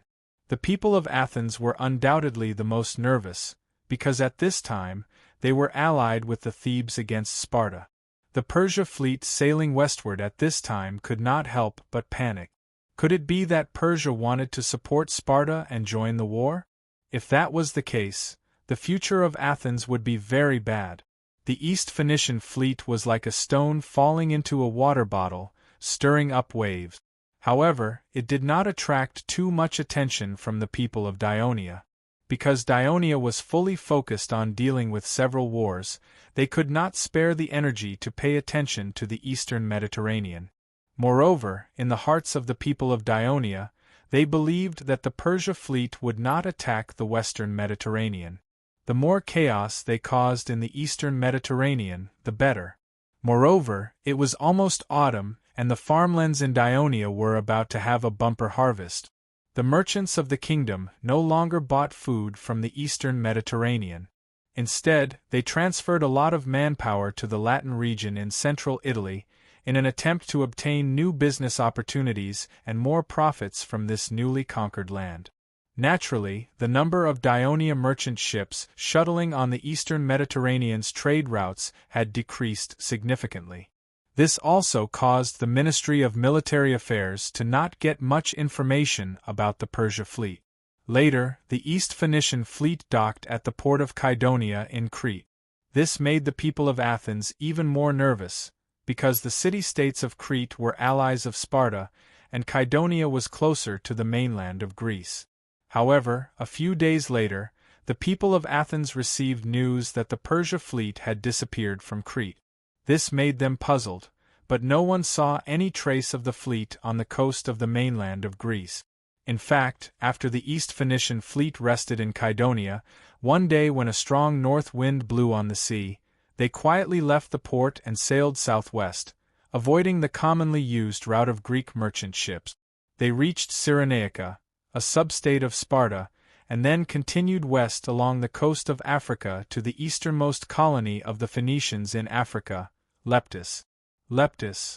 After arriving here and being warmly welcomed by the people of the town, the crew of the Phoenician fleet finally relaxed. The fleet continued westward, eventually arriving at Hadramedum. This Phoenician city-state attached to Carthage was just south of Carthage, but it was rarely visited by foreign merchant ships. After the Phoenician fleet docked at the port, they no longer headed west. This was because the shrewd East Phoenicians, after talking to their compatriots along the way, realized that the Dionia navy they were about to fight was strong, so they refused to enter the city of Carthage. They did not want to be forced to confront the navy of Carthage because they could not refuse the pleas of the Carthage people. Instead, they wanted to choose the right time to attack. Of course, there was another reason that they did not say. Although the East Phoenicians had close commercial relations with Carthage, there had been few high-level political and military exchanges between the two sides for decades. On one hand, it was because of Persia. On the other hand, the East Phoenicians, especially the Tyre nobles, had always resented Carthage for taking away all their colonial trading points in the western Mediterranean. They did not want to enter the city of Carthage, which was known as the center of western Phoenicians. Later, the East Phoenician fleet that stayed in Hadramedum refused to provide protection for the Carthage army when it landed in Sicily, because it would inevitably mean that they would have to bear the crazy attack of the Dionia navy. It was not until the Carthage army risked landing in Sicily that the attention of the Ionia navy was focused on the west of Sicily.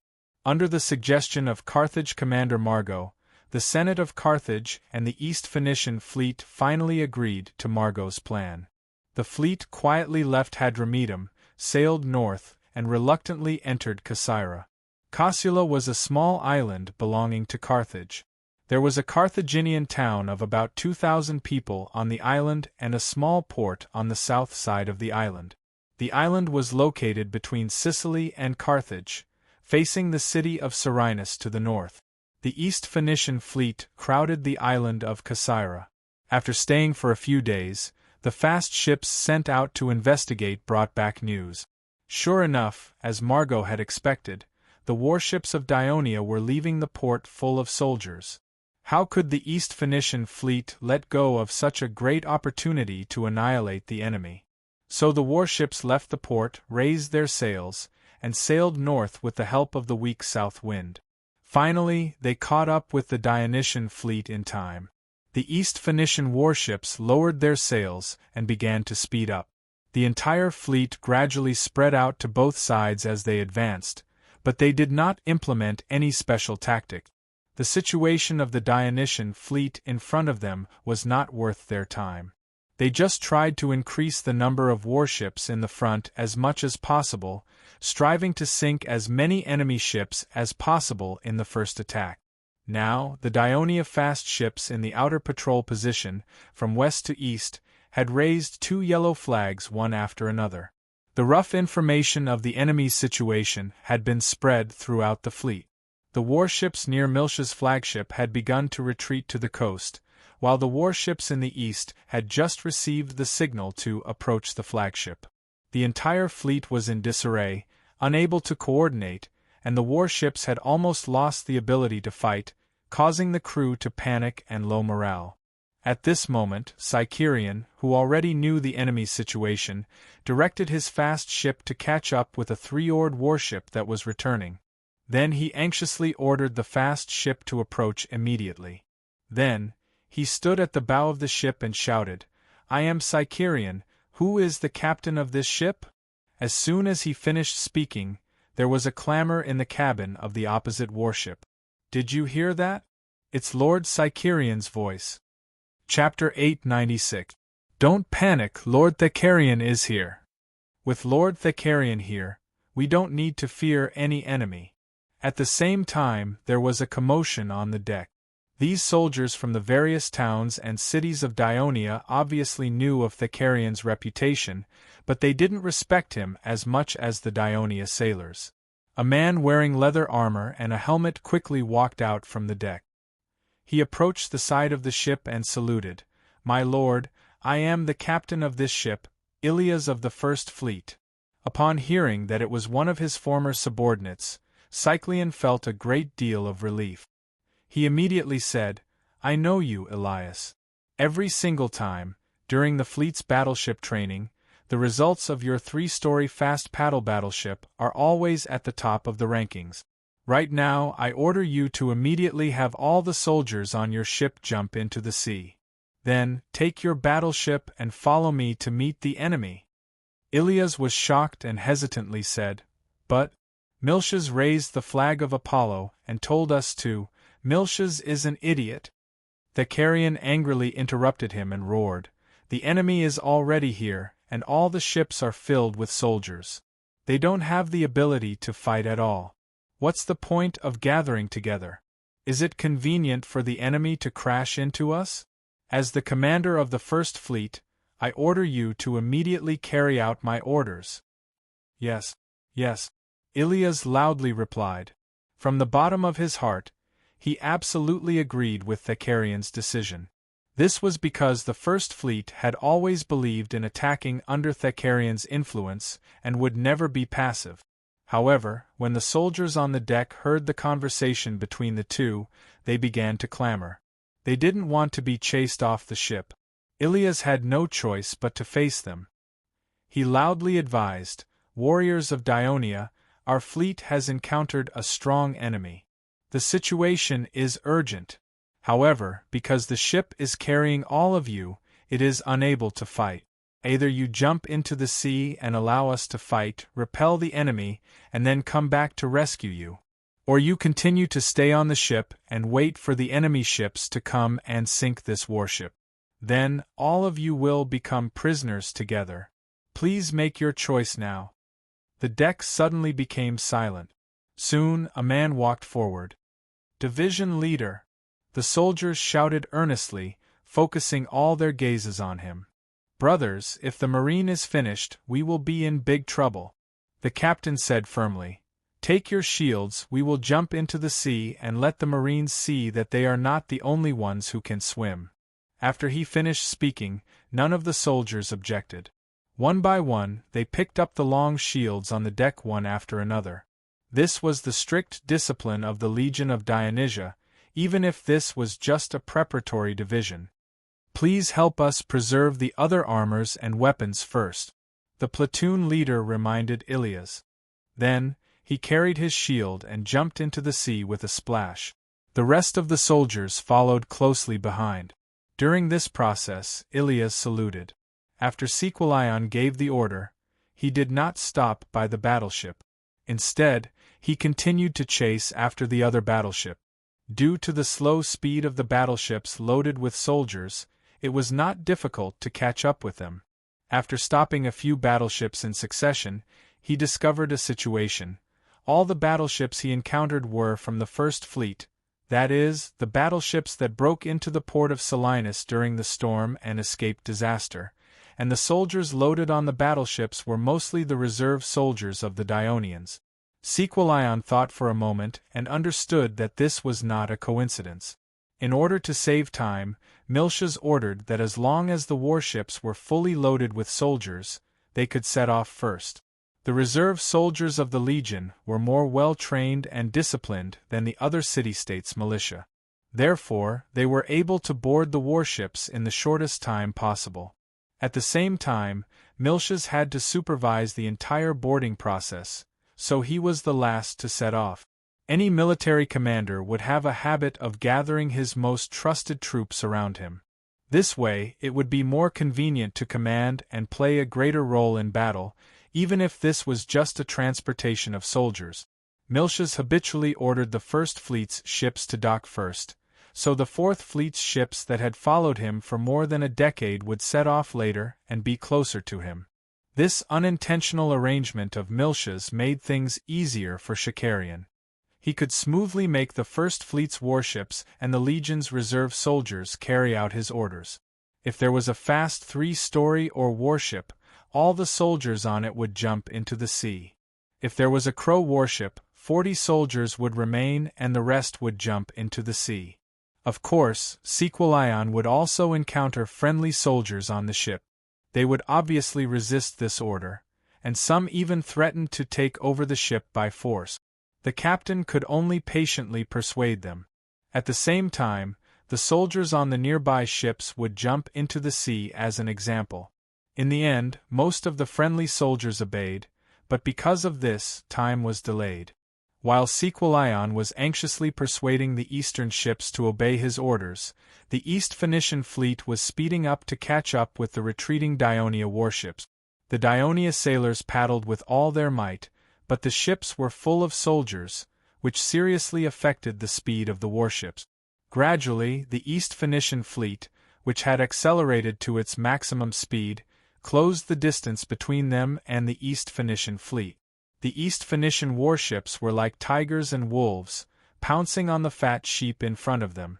The Dionia warships that were lagging behind saw that they could not escape, so they simply turned around and bravely charged at the enemy warship. However, the Dionia warships that had lost their speed and agility were no match for the lightly armed East Phoenician warship. They either had their oars broken or were hit by the warship. Many Dionia sailors and soldiers cried out as they jumped into the sea. Of course, there were occasional exceptions. These East Phoenician sailors had learned about the situation of the Dionysian fleet from their colonial compatriots, but after all, they had not experienced it themselves. A few East Phoenician warships were caught by the 12-meter-long suspension bridge of the Crow warship when they were charging head-on. The friendly soldiers, who were already equipped with armor and weapons, swarmed over like bees. The other Phoenician warships that saw this terrible scene quickly learned their lesson. When they faced the Crow warship again, they avoided the bow and attacked the stern. Due to the excessive number of soldiers, the Crow warship was not agile, and its speed was slow. Without the protection of the fast three-layer or warship, it became the main target of the Phoenician warships.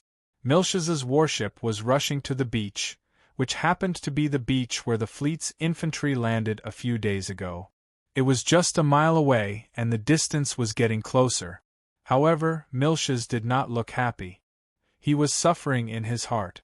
Originally, he had been sitting at the stern, observing the situation of the other warships following behind.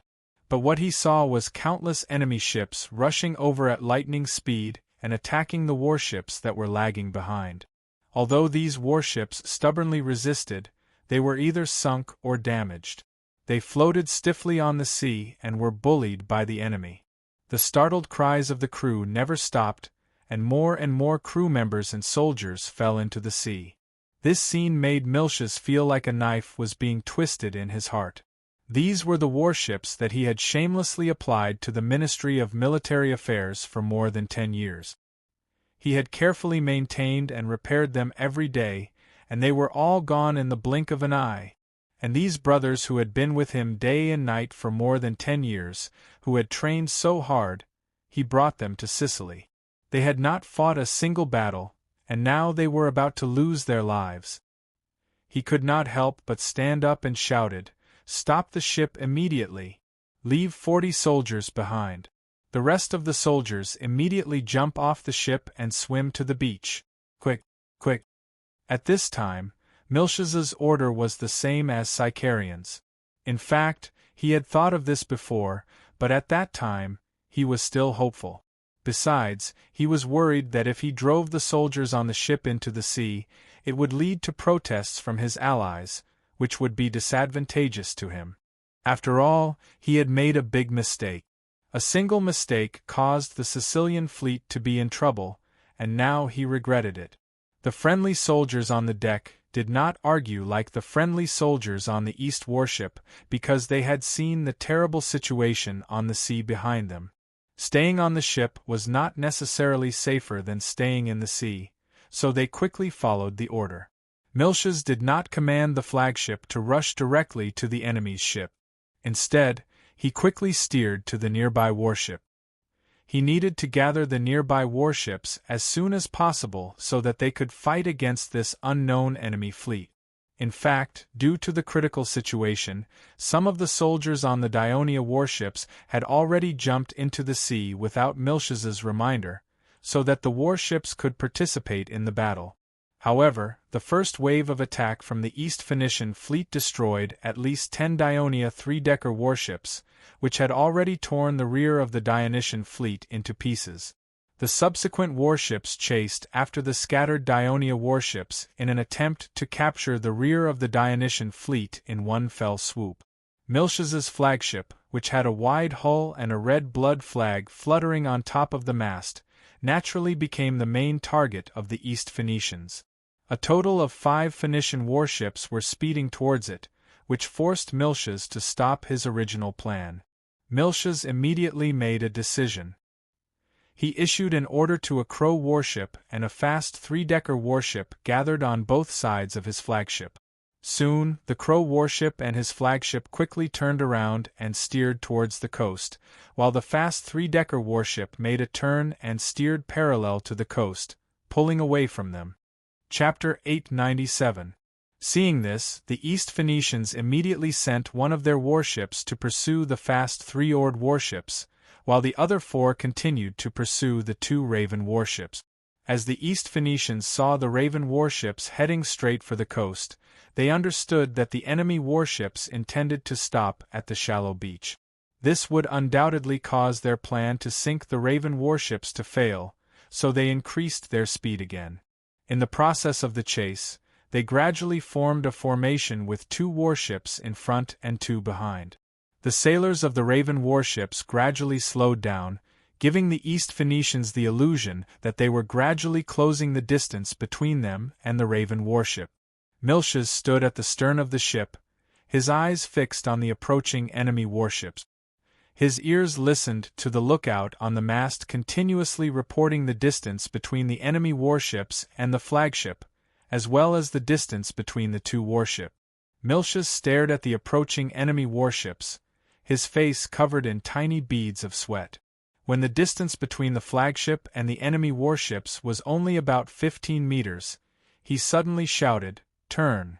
The crew who had been waiting immediately began to move. The helmsman swung the rudder, the sailors on the inside rowed harder, and the sailors on the outside slowed down. The entire crew moved in unison, causing the flagship to suddenly turn outward. It was too late for the Phoenician warships to change course. The strong inertia caused the warships to continue moving forward even after the sailors stopped rowing. The Raven warship next to the flagship also turned to the outside of the hull at almost the same time. When they had just turned their bows, the 2 Phoenician warships at the front had already brushed past them. "Continue turning inwards." Miltiades and the captain of the Raven warship next to him gave the same command. It turned out that when the 2 Phoenician warships saw the Dionia warship in front of them turn, they immediately turned their bows and charged forward diagonally. The target of the bronze ram was the raised tail of the Dionia warship. The reason why Miltiades' flagship and the Raven warship sped up and spun was to avoid the tail of the warship and let the bow of the ship face the enemy warship. If the warship was still fully loaded with soldiers, Miltiades wouldn't have dared to make such a tactical maneuver. But now that the warship had unloaded too many soldiers, it had regained its usual lightness. The results of the crew's years of training were displayed at this moment. When the enemy ship approached, the flagship's bow was already tilted towards the enemy ship. The deck operator seized the opportunity and lowered the 12-meter-long drawbridge that had been installed on the foremast. Boom! Boom! The flagship and the other Raven warship had both successfully captured the enemy's ship. "Quick! Quick! Kill them!" the boatswain loudly reminded the 40 Allied soldiers in the cabin. It was the first time these soldiers experienced the legendary Dionia style of naval warfare. They rushed to the deck excitedly and swarmed over the drawbridge, killing their way onto the deck of the enemy's ship. "Damn it! These idiots forgot to pull out the drawbridge!" Miltiades cursed. He had asked the boatswain to remind the Allied soldiers a few times, but the soldiers were too hot-blooded and had obviously forgotten that they were unreliable without any experience of fighting with the Raven drawbridge. Why did the soldiers pull out the drawbridge once they crossed it? Because there were 3 other Phoenician warships not far away from the flagship, and the nearest one had already begun to turn its bow. If the flagship was still connected to the enemy ship, it would only be able to ram into it. So, 2 of the flagship's deck operators immediately ran across the drawbridge. There were a total of 5 to 8 deck operators on a Raven warship, and struggled to pull out the spikes at the lower end of the drawbridge. The other operators quickly pulled up the drawbridge, and the helmsmen and sailors began to steer the flagship away from the screaming enemy ship. But no matter how fast the flagship was, it still needed time to move. At this moment, the lookout was already shouting anxiously, "The enemy ship is coming! It's rushing towards our stern!" Miltiades stared nervously at the enemy ship that was charging at them from behind. He clenched his fists so tightly that his nails dug deep into his flesh, but he was completely unaware of it. His ears were filled with the shouts of the sailors. They were doing their best to get out of danger, but it took time for the warship to go from a stationary state to a fast-sailing state, and that was exactly what the flagship lacked the most right now. Seeing that the bow of the enemy ship was about to collide with the rear of the flagship, the lookout who was hugging the mast tightly, in a naval battle, the lookout should logically come down from the mast to avoid falling to his death during the collision, but at this moment of life and death for the flagship, they could not care less, shouted again, "Our warship! Our warship!" He saw a warship cutting through the waves like an arrow flying into Milch's field of vision. Before he could see it clearly, he heard a loud bang. The warship had collided with the side of the enemy ship, cutting in like a sharp dagger. It was the fast three-tiered warship that had lured the enemy ship away. It led the enemy ship in a big circle, then used its speed to shake off the enemy ship and quickly rushed to rescue the flagship. Beside him were the screams of the Phoenicians, and behind him were the screams of the Phoenicians. Milch's was still in high spirits as he shouted, "Quick! Quick! Turn around!" Because the crisis had not been resolved, the Phoenician warship that had been chasing the fast three-tiered warship also followed closely behind. The flagship struggled to turn around, but it was too late. Milch's could only watch as the bow of the enemy ship collided with the rear of the fast three-tiered warship that had rescued the flagship. This special warship of the Dionia Navy had a narrow, slender hull, shaped like a willow leaf. Speed was its strength, but resistance to collisions was its weakness. In order to protect the flagship, this warship ignored its pursuers and bravely collided with the enemy ship that threatened the flagship. It placed itself in the most dangerous situation. Because there was an enemy ship in front of it, the fast three-tiered warship had no room to cushion the impact. It bore the full brunt of the impact. The bow of the enemy ship had completely cut into the warship, and the rear of the warship had split open. The seawater was quickly dyed red with blood. "Speed up!" Milch's gritted his teeth and shouted. The sailors in the cabin did not know what was happening outside. They continued to row at the fastest speed, causing their arms to be a little numb, but they gritted their teeth and persevered. The flagship rushed over, and the drawbridge fell, smashing into the deck of the enemy ship. "Pick up your weapons and follow me," Milch's shouted towards the cabin. The sailors were a little stunned. They had always been responsible for rowing, and killing the enemy was the task of the fleet's infantry. "What are you waiting for? Obey my orders," the boatswain urged. The sailors suddenly understood and picked up the bayonets and swords that the soldiers who had jumped into the sea had left behind. "Kill!" Milch's angrily brandished the sword he had picked up and personally led the sailors to charge at the enemy ship. At that moment the other Raven warship did not retreat in time, and was hit by the Phoenician warship that had turned around.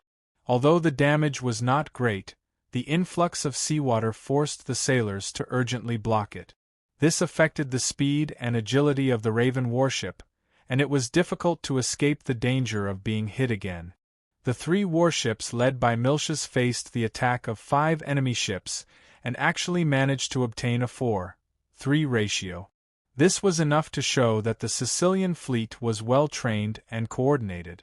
However, due to Milch's mistake, most of the Dionia warships in the rear of the fleet were scattered, and when faced with the attack of the East Phoenician fleet, they were in a dangerous situation. This was especially so for the Raven warship. Without the protection of the other warships, not only could it not display its powerful jumping ability, but its weaknesses such as slow speed and inflexible turning were also exposed. One by one, the Dionia warships sank, and a few warships directly rushed onto the beach. At the same time, the East Phoenician fleet was also moving east, and like adding fuel to the fire, the Dionia warships that were returning to the west were surrounded by the Phoenician warships. Seeing that the situation was not good, the warships at the back began to retreat east.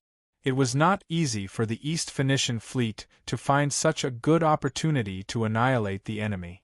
How could they let them escape so easily? Some of the warships split up and chased after the enemy. The soldiers on the Dionia warships jumped into the sea to reduce the weight of the warships so that they could escape. Even so, the Raven warships were caught up due to their speed, and they had no choice but to fight back. The battle lasted for less than half an hour. The middle and rear of the Sicilian fleet had been defeated by the East Phoenician fleet. Other than some warships that were still struggling to deal with the enemy ships, the rest had either sunk or fled. The defeat of the Sicilian fleet seemed to be certain. The Phoenician warships pursued eastward and were about to reach the surface of the Minoan Sea. At this moment, the faint sound of a bugle came from the front. Several watchmen on the fast three-decker warships that were retreating eastward shouted almost at the same time, "Our fleet! Our fleet is here!" The captains, who had been nervously watching the enemy ships behind them, turned their heads and looked east. They saw dozens of Dionia warships in the distance. They lined up in the familiar starship formation and were speeding towards them. The captains immediately became spirited and shouted to the sailors in the cabin, "Brothers, keep your spirits up! Our reinforcements are here!" When the sailors heard this, they gripped the oars tightly with renewed strength. They steered the warships to the sides to make way for the fleet to attack. At this time, the Phoenician warships also noticed the abnormality in front of them. They stopped chasing and began to move closer to each other. This Dionysian fleet that was moving rapidly from the east to the west was made up of 35 of the 42 warships of the First Fleet's Second Fleet. Among them, 25 were the Raven warships, and 10 were the fast three-decker warship. Their commander was Stephacas. Chapter 898. However, the real commander of this fleet was not Stephacas. Instead, it was Sicilian on the Raven warship in the center of the fleet. He stood at the bow of the ship and looked ahead with a determined gaze. The captain behind him was giving orders loudly, "Speed up! Keep going straight!" The lookout at the top of the mast also shouted loudly, "There are about 40 enemy warships in front of us. They're forming a double column. There are more coming from the distance. Time is of the essence, let's finish this wave first," Sakarian muttered, raising his head to look at the drawbridge beside the foremast. The Phoenician warships that were hurriedly getting into formation also quickly picked up speed. The distance between the two sides was getting closer and closer. Sicilian stared unblinkingly at the incoming enemy warship in front of him. The Raven warship maintained a high speed, but it was not sprinting. It charged straight towards the enemy's bow. When the two warships were 30 meters apart, the enemy warship suddenly turned to the side. Clearly, the Phoenicians knew the power of the Dionia's Raven warship. Sicilian sneered. The warship he was on did not care about the Phoenician warship that had evaded and continued to move forward.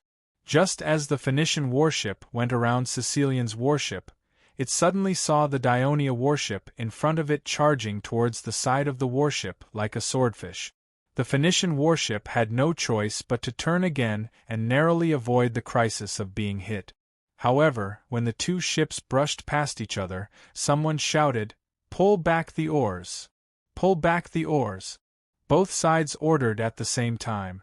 The sailors of the Dionysian warship were already prepared, and the sailors of the Phoenician warship had been rowing with all their might just a moment ago, allowing the warship to avoid the danger of being sunk. There was no time for them to react, and the wooden oars were pushed by the Dionysian warship against the ship's windows. With a crack, the oars broke. After breaking the oars on one side, the Dionia warship ignored them and continued to sail forward. But before the crew of the Phoenician warship could recover from the shock, another Dionysian warship sailed towards them. This was a Raven warship. It had taken advantage of the fact that the Phoenician warship lacked oars and easily set up the drawbridge on its deck. The reserve soldiers on the warship were not the soldiers of their allies. They obeyed their orders and rushed over the drawbridge without hesitation. The Phoenician sailors who had been injured quickly returned to the warship under the command of a squadron leader and pulled up the drawbridge. The starship formation that Sicilian had set up was different from the past. The traditional starship formation had Raven warships arranged in intervals at the front, while the fast three-oared warships at the back waited for an opportunity to attack. This time, the starship formation had Raven warships and fast warships arranged in intervals. Their purpose was to speed up the pace of the attack and seize the time to rescue the besieged warship. In the middle of the formation, Stephacas's warship fluttered its blood-red flag high, reminding the surrounding warships to fight to the death. Sicilian's warship, which was charging at the front, encouraged the crew to advance bravely. The East Phoenician fleet had succeeded in their sneak attack, But this was the first time they were fighting the Dionysian fleet. Their traditional naval tactics were completely unable to adapt to the new naval tactics that Dionia had developed after years of training. Even though they had more warships, their hastily arranged battle formation could not withstand the attacks of the high-spirited Dionia fleet. After fighting for a while, 10 Phoenician warships were either captured or damaged. Meanwhile, the Dionia fleet only paid the price of 4 warships before completely defeating the Phoenician fleet. Seeing that the situation was not good, the Phoenician warships retreated. The fast warships of Dionia did not give chase, because Sicilian had discussed with them before the battle. The current situation was that the enemy outnumbered them, and the warships could not split up. Otherwise, if they advanced too quickly and separated from the main force, it would be easy for them to be surrounded. Hence, the warships of Dionia gradually returned to their positions as they advanced at a relatively fast speed, maintaining a complete formation. The Phoenician warships along the way had long received the news and retreated westward, allowing some of the Dionia warships to escape and join the Dionia fleet. The number of warships of the Dionia fleet that had just experienced this battle did not decrease, but instead increased, reaching 45 warships. Cough. Cough. Miltiades coughed repeatedly. The crew beside him hurriedly helped him up and patted his back so that he could spit out the seawater. "General Miltiades, are you all right?" the crew asked with concern. Miltiades waved his hand but did not speak. He faced the sea and stared blankly at it. There was no trace of his flagship, only the top of the mainmast sticking out of the sea like a rotten branch floating in the air. He had led his flagship to deal with the enemy for a while, but in the end, it could not escape the enemy's encirclement and was sunk. Fortunately, it was closer to the beach and they swam ashore. Looking at the surrounding sea, there were a few such rotten branches, mostly near the coast. Further away, there were even more wreckages of warships floating on the surface of the sea. Most of them were Dionians' warships. Only a handful of warships seemed to be floating on the surface of the sea, but they were drifting uncontrollably with the waves. Those were the Phoenician warships that had been destroyed by the Raven warship. Looking at the wreckages of the warships and the countless floating heads on the sea, Miltiades felt his heart clench tightly. The Sicilian fleet, and his 4th fleet, were all gone just like that? He stood there for a long time, letting the tide wash over his legs. Most of the crew around him were like him, staring blankly at the sinking flagship. After being together for so many years, they could not bear to part with it. "Hey, you guys are from the Dionysian fleet, right?" Someone walked towards them. "Yes, we belong to the 4th fleet of Dionia. This is a crew member beside Miltiades said loudly. Miltiades slapped his shoulder hard, stopping him from continuing. As the person in charge of this transport operation, Miltiades felt that he was responsible for this fiasco, and he was somewhat embarrassed. Fortunately, he had just arrived in Sicily, and not many people knew him. The person just glanced at him, then said to the crew member who spoke, "There are still many crew members from the 4th fleet there." Following the direction of his finger, Miltiades saw that more than 1,000 people had gathered on the beach to the east. The person continued, "I'm the commander of Gella's reinforcements, Friarchas. This place is too close to Serene city. In order to avoid being discovered by Carthage's people, we can't stay here for too long. We have to head east as soon as possible. After passing Germ, we can reach Minoa city to ensure our safety." The crew member turned to look at Miltiades, and Miltiades nodded. The crew member immediately said, "All right, we'll head over now." Friarchas glanced at the downcast Miltiades again. He had seen similar expressions on the faces of several Dionia captains who had swum ashore. After all, ever since the storm destroyed the Dionysian fleet, the Dionia navy had suffered another huge loss. The legend of the Dionia navy, which had never been defeated since its establishment, had come to an end. This was a huge blow to these admirals. Friarchas could understand this, but at the same time, he was worried. With the Dionia navy in Sicily in such a difficult situation, what could Gela do? He sighed in his heart, turned around, and walked towards the main fleet. The crew members followed behind him, looking back at the sea from time to time. Suddenly, someone said, "The enemy ships can't be seen on the sea anymore. Have they retreated?" Miltiades almost fell to the ground. He would have preferred to see the enemy ships still patrolling on the sea, because it meant that the Sicilian fleet was still fighting. Now that all the enemy ships had left, could it be that the Sicilian fleet had been wiped out? Miltiades' face was ashen, and his heart was in even more pain. At this moment, there was a loud noise in front of him. "Enemy! Enemy! The Carthage people are here! Run!" The crew was shocked. They saw many Numidian cavalry coming out of the woods to the north of the beach. They rode their horses down the slope and rushed toward the main force in front of them. Behind them, there were even more heavily armed Carthaginian infantry. Since the last night attack, Margot had strengthened the patrols along the coast from Serenus to Germ. The battle between the Sicilian fleet and the Phoenician fleet near Germ would certainly be discovered by the Carthage cavalry. Upon receiving the news, Margot immediately sent a mixed army of 5,000 cavalry and infantry to attack the Dionia sailors and soldiers who had escaped ashore because their ships had sunk. At the same time, they had to prevent the Minoans from coming out of the city to rescue them.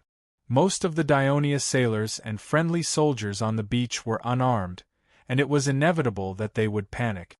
When the Numidian cavalry rushed forward, javelins were thrown into the crowd. Blood splattered and screams were heard, causing the people to turn around and flee in panic. The Numidian cavalry screamed and took the opportunity to charge forward, speeding up the retreat of the Dionia sailors and friendly soldiers.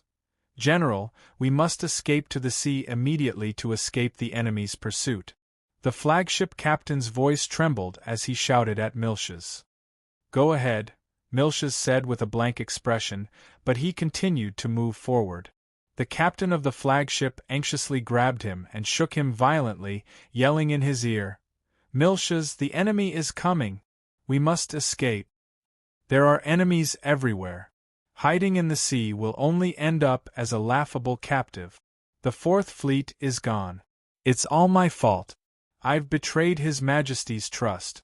Miltiades' faint words were filled with endless regret. He raised his head and looked forward. "Only by dying on the battlefield can I reduce the people's mockery of me. Only then can the elders' doubts about His Majesty be reduced." Chapter 899. After hearing this, the captain was stunned. After a moment, he suddenly puffed out his chest and said in a deep voice, "General, for the past 10 years, you've been the commander of the Fourth Fleet. You've taken care of us like a father. How can we abandon you and run for our lives today? Please allow me to follow you and fight bravely like before. My lord, please allow me to follow you and fight the enemy." "Me too. Don't forget me." The crew members expressed their stance one after another. Their determined expressions showed that they were not just saying it for show. Miltiades was finally moved. He looked around at the crew and finally revealed a relieved smile. "Very well, then let us head to Elysium together." As he said that, he raised the dagger that was chipped after cutting down many Phoenician sailors and shouted, "Increase the speed of the oars and charge forward. Our target is the Carthage cavalry." Yes. More than 100 crew members shouted in unison and lined up in a row. With Miltiades at the head, they strode forward and sang the song of Hades. "I sing your praises, O great Hades. You are the master of the night, the master of law, the protector of the kingdom of Dionia." While Carthage's army was massacring the sailors and friendly soldiers of the Dionia Sicilian fleet along the coast from Germ to Minoa, the East Phoenician fleet did not return victorious as Miltiades had expected. They received the news that the Dionia fleet had attacked from the east and defeated some of the Phoenician warship. They hurriedly gathered their scattered warships and sailed east in preparation for battle. Tyre, Sidon, and the other Phoenician city-states had provided the Persians with their navy for many years. The sailors of the Phoenician region, which had a strong commercial atmosphere, did not have a strong will to fight.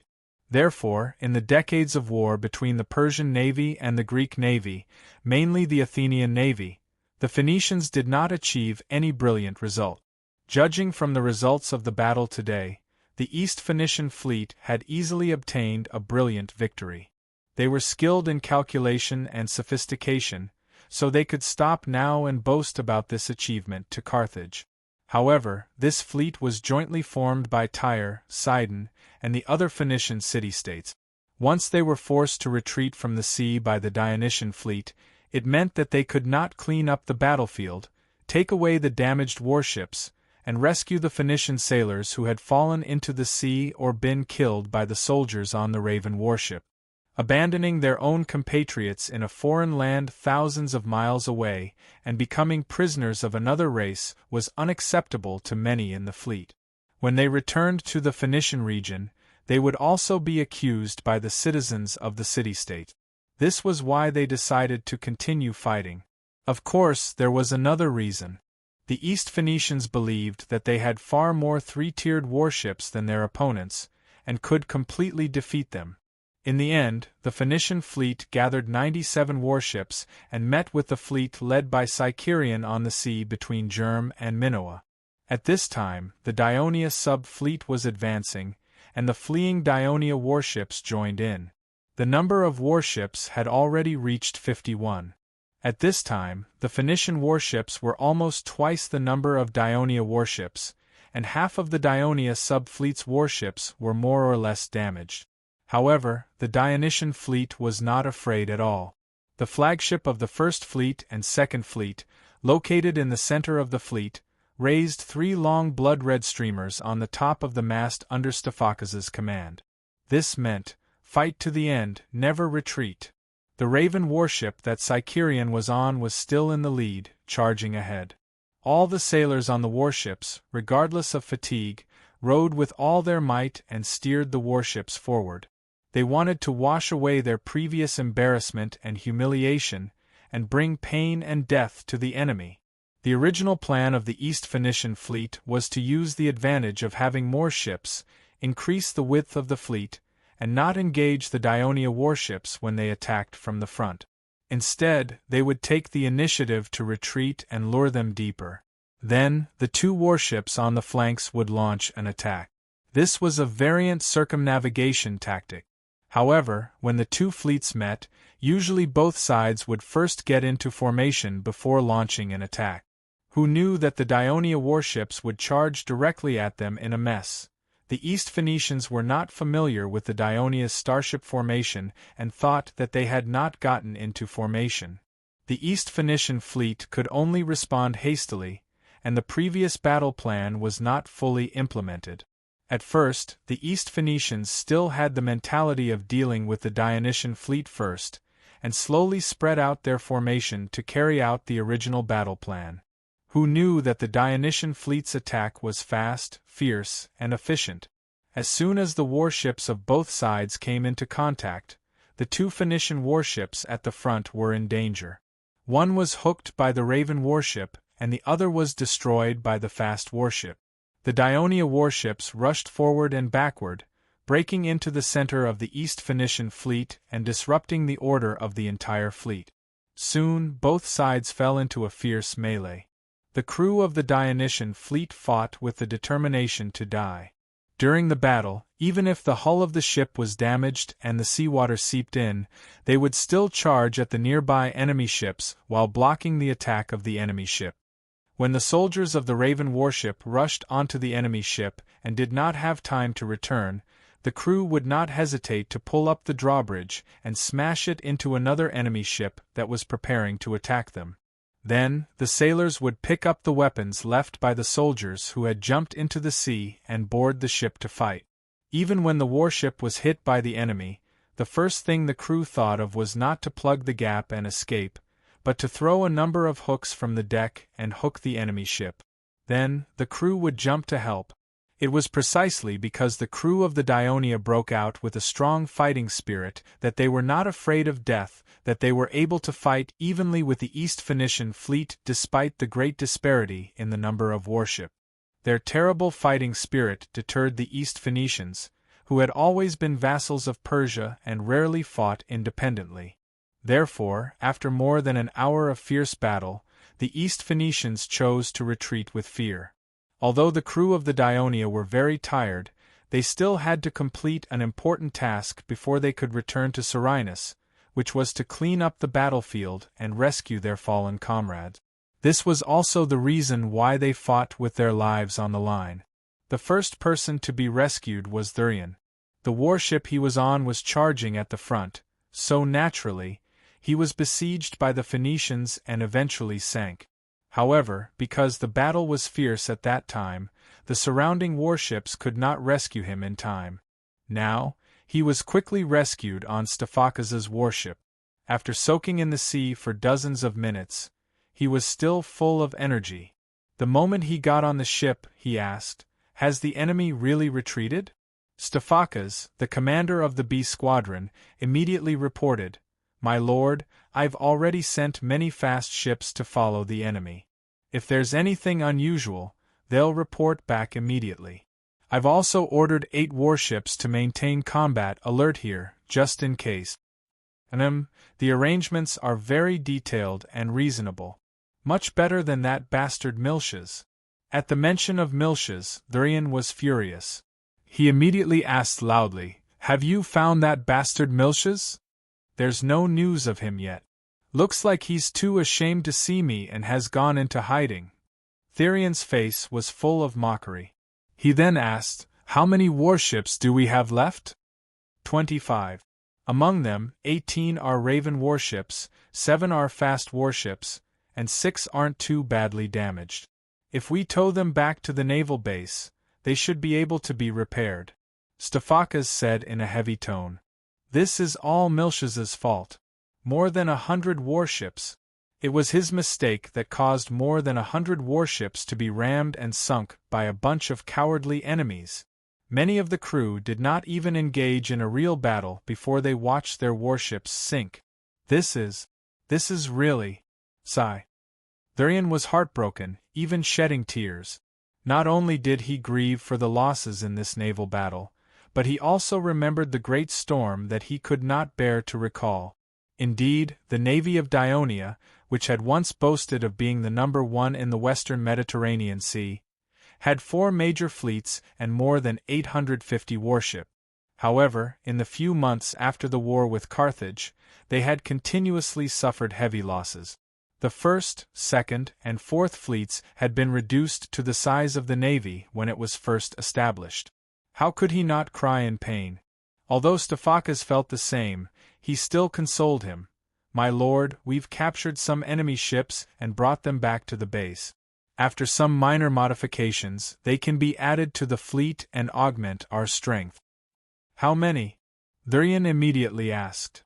"The exact number is not clear yet." Stephakas's answer was understandable because this was not the only battlefield. There were battlefields everywhere from Minoa to Germ. Therefore, Thurian did not criticize Stephakas. Instead, he looked up at the sky and said, "It's still afternoon. Let the brothers carefully search every corner of the sea. Try not to miss any of our brothers who have fallen into the water. Also, don't miss any warship. Then let them pilot the captured enemy ships and return to Serenus together." "Yes, my lord." In their conversation, the two did not mention the matter of sending reinforcements to Agrigento. In the current situation, it was impossible to rush to Agrigento, and they urgently needed to return to the port to rest. The pursuit of Carthage's army on the coast caused many of the Dionia crew members who had already swum ashore to be forced to swim back into the sea. After soaking in the cold water for an hour or two, some of the crew members were already exhausted. Thanks to the mutual assistance of their comrades, they struggled to hold on until the arrival of the warships. Chapter 900. Only when the sun set and night fell did the incomplete Sicilian fleet slowly enter the port of Serenus with the captured warships and Phoenician sailors. In this battle, only 43 of the 130 warships of the East Phoenician fleet remained, while 31 of the 150 ships of the Ionia Sicilian fleet remained, including 6 that were damaged. At the same time, they captured 23 Phoenician warships. In addition, only 2,000 of the 6,000 soldiers the Sicilian fleet transported safely returned to Serenus. Most of them were reserve soldiers. The Ionia Sicilian fleet won a Pyrrhic victory in the end, but they lost strategically. Because on this day, Hasdrubal led about 17,000 soldiers from the Iberian army to attack Agrigento again, using only black logs and scaling ladders. Faced with the dilemma of running out of food and starving if they could not take down the city, the soldiers bravely took the lead and fought to the death. In particular, the ferocity of the Lusitanian warriors and the Celtic warriors in the northern mountains of Iberia caused a lot of trouble for the defenders of Agrigento. Agrigento's militia had already suffered considerable losses in the Battle of Minoa. Later, because of Carthage's army besieging Serenus and Leotychides, Agrigento once again sent reinforcements. As a result, there were not many defenders in the city. Although they repelled the enemy's attack in the battle yesterday, they also lost many soldiers. Today, reinforcements did not arrive for a long time. The bloody battle lasted until the afternoon, and the Agrigento people finally could not resist the enemy's attack. The city was breached by Carthage's people. Hasdrubal allowed his soldiers to loot and kill wantonly in the city. Apart from some of the Agrigento people who escaped to the port on their ships, the rest were slaughtered. On the morning of the second day, Sicorian arrived at Serenus mansion and saw Leotychides, who was waiting in the hall. "Prososis, long time no see.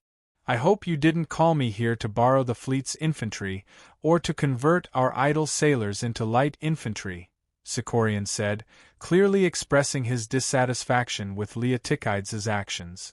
Leotychides did not react to his mockery. He glanced at him indifferently and said, "Miltiades died in battle." Sicorian immediately expressed his dissatisfaction.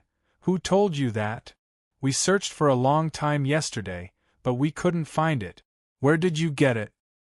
"Look at this," Leotychides interrupted him coldly and pushed the wooden box on the table. Sicorian's gaze immediately focused on the wooden box that did not seem to be of Greek style. A terrifying thought suddenly appeared in his mind. He walked forward with heavy steps and carefully opened the lid. Commander Carthage Margo sent a messenger. He said that when their army attacked our sailors and soldiers who swam ashore, only Miltiades led his unarmed crew and bravely attacked them. Before he died, he cut down 2 of Carthage's soldiers. A Celtic leader from Iberia admired his bravery and chopped off his head as his spoils of war. After Margo learned of this, he specially ransomed him back, but his body could not be found, so he could only send his head to us. With Leotychides' flat and lifeless voice ringing in his ears, Sicorian stared at the face in the wooden box that he could still vaguely recognize. After a moment, he cursed in a low voice, "Miltiades, you idiot." Then, he gently closed the box. After sitting back on the wooden chair, he could no longer suppress the resentment in his heart. The war in Sicily has only started a few months ago, but not only did the Ionia navy suffer heavy losses, we even lost 2 fleet commanders, Phralios and Miltiades. Damn Carthage! Damn that Margo! Sicorian cursed loudly to vent the grief in his heart. The messenger from Carthage also brought a request. Leotychides ignored his anger and continued, "They captured thousands of our sailors, hoping to exchange them for the Phoenician sailors we captured. The Carthage can dream on. I haven't let the Phoenicians who ambushed my fleet suffer enough," Sicorian said hatefully. "So you're saying that you're going to reject the suggestion from Carthage?" "No, I'm exchanging with them." Sicorian raised his eyebrows. "The lives of our sailors are very precious. How can the Phoenicians from Persia be compared to them? Let them go."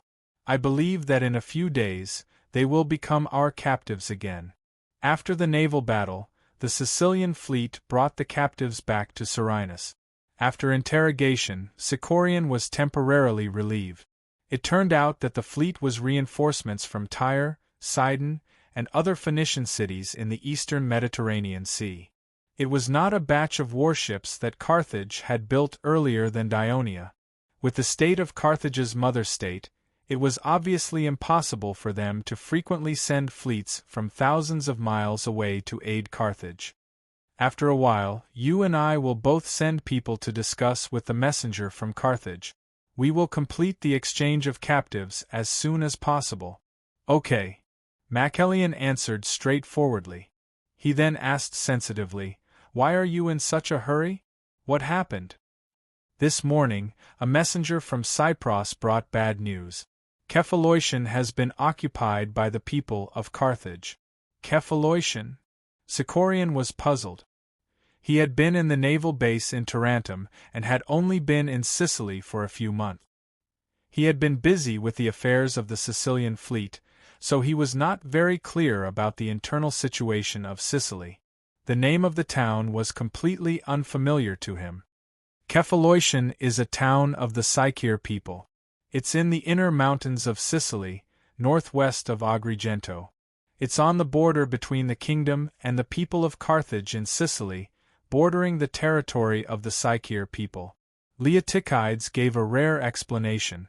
Sicorian tried hard to recall the location of the town. When his adjutant, Muculu, saw this, he immediately fetched a map of Sicily and placed it on the table beside Sicorian, pointing out the location of the town. This town of the Sicir people used to be the base of the Tannic tribe. What Leotychides said next left an impression on Sicorian. After all, the matter of Laodigian back then had caused a huge storm in the kingdom's politics. How did you lose it? Sicorian's interest was piqued. According to the messenger, a few days ago, when Carthage's army surrounded Serenus, more than 2,000 Sicir people invaded their territory. The Sicir people have always maintained a strong stance against the Sicir people, so they did not hesitate to gather 4,000 warriors to crush them. Leotychides pursed his lips, as if mocking the stupidity of the Sicir people. However, during the battle, the army of Carthage suddenly appeared, and the Sicir people suffered a crushing defeat. The people of Carthage took advantage of their victory and successfully occupied Cephaleution.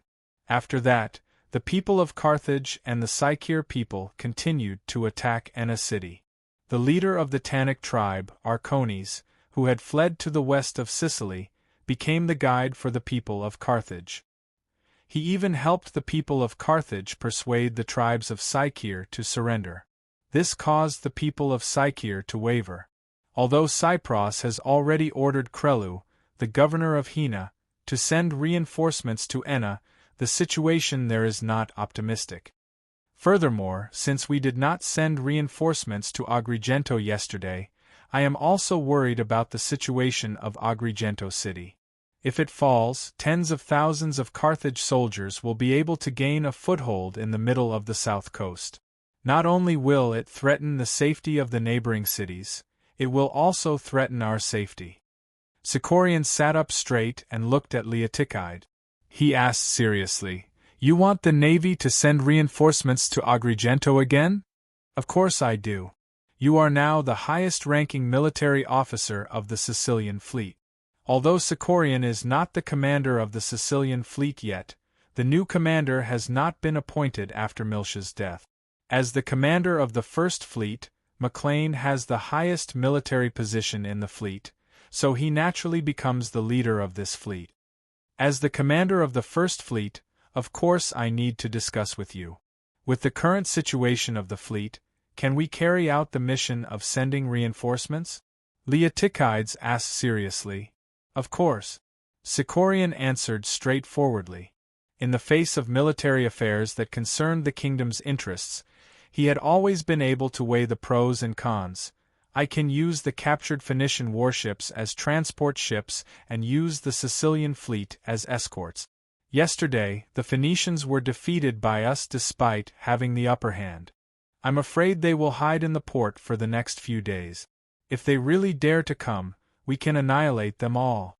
But this time, we can't transport that many soldiers.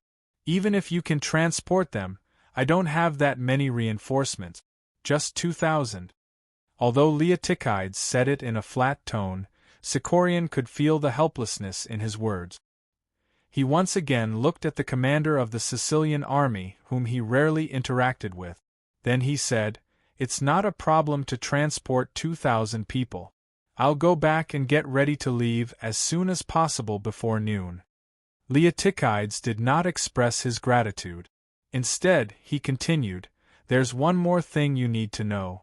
When the messenger returns to Catani, bring a message to Cypros and ask him to send a fleet here as soon as possible to transport the troops here to Gela. By then, I'll need the Sicilian fleet's escort." Chapter 901. Sicorian was shocked. "You're giving up on Selinus?" "Of course we can't give up on Serene city. Otherwise, the Carthaginian army of 100,000 can easily pass through here and march east. You will also lose your naval base in western Sicily, and the threat to the western coast of Sicily will be greatly reduced."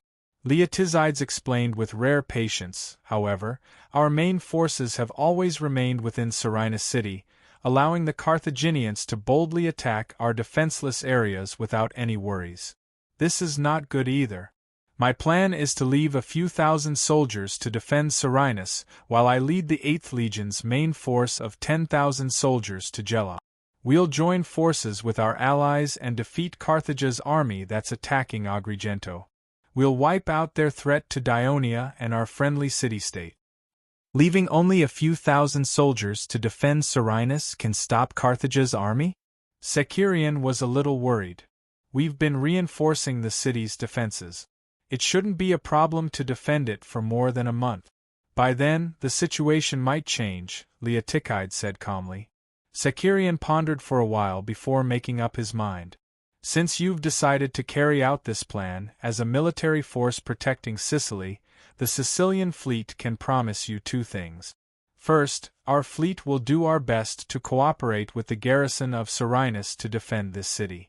For example, we will intercept the Carthaginian grain transport ships, dispatch the infantrymen to harass the rear of the Carthaginian army, and even during the most dangerous times, we will dispatch the infantrymen to assist you in defending the city.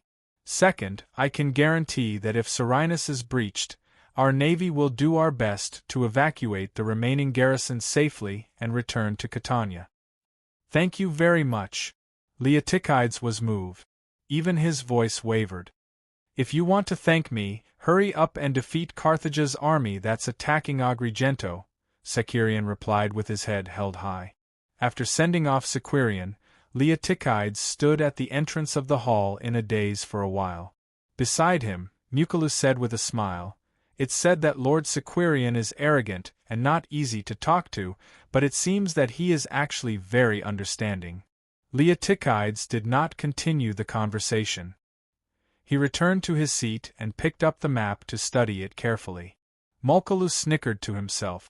Compared to the famous Thurian in the navy, this commander in front of him was even more difficult to approach. Mucius knew that Leotychides would only need to look at the map for half a day, so he quickly ordered the servants to send breakfast to the hall. Leotychides quickly finished his breakfast and asked Mucius to arrange for reinforcements to go to Agrigento. Mucius had just walked out of the hall when he bumped into Sicorian, who was hurrying towards him. "Lord Sicorian, what are you? I just received a report from the Clippers. Carthage's people have already occupied Agrigento," Sicorian said solemnly as he walked into the hall. "Agrigento has fallen?" Leotychides suddenly stood up. Not only did Carthage's people occupy Agrigento, but they also massacred the entire city. Only a small portion of Agrigento's people escaped to Ikonon by boat, Sicorian said in a serious tone. "Your plan to transport reinforcements can no longer be carried out." Although the sudden news disrupted Leotychides' plan, he did not panic. He thought for a while and said, Please continue with the transport plan, but change the destination to Gela. After the Carthaginian army occupied Agrigento, the city-state to the east was Iconium, but this small city had no defense at all. Next to it was Gela, and to the west was Minoa. Why did they only reinforce Gela and not Minoa? Sicorian understood. After Carthage's army besieged Serenus, Leotychides considered that Minoa was also facing a threat from Carthage's people. Germ between Serenus and Minoa was just a small town without walls, so there were no troops stationed there.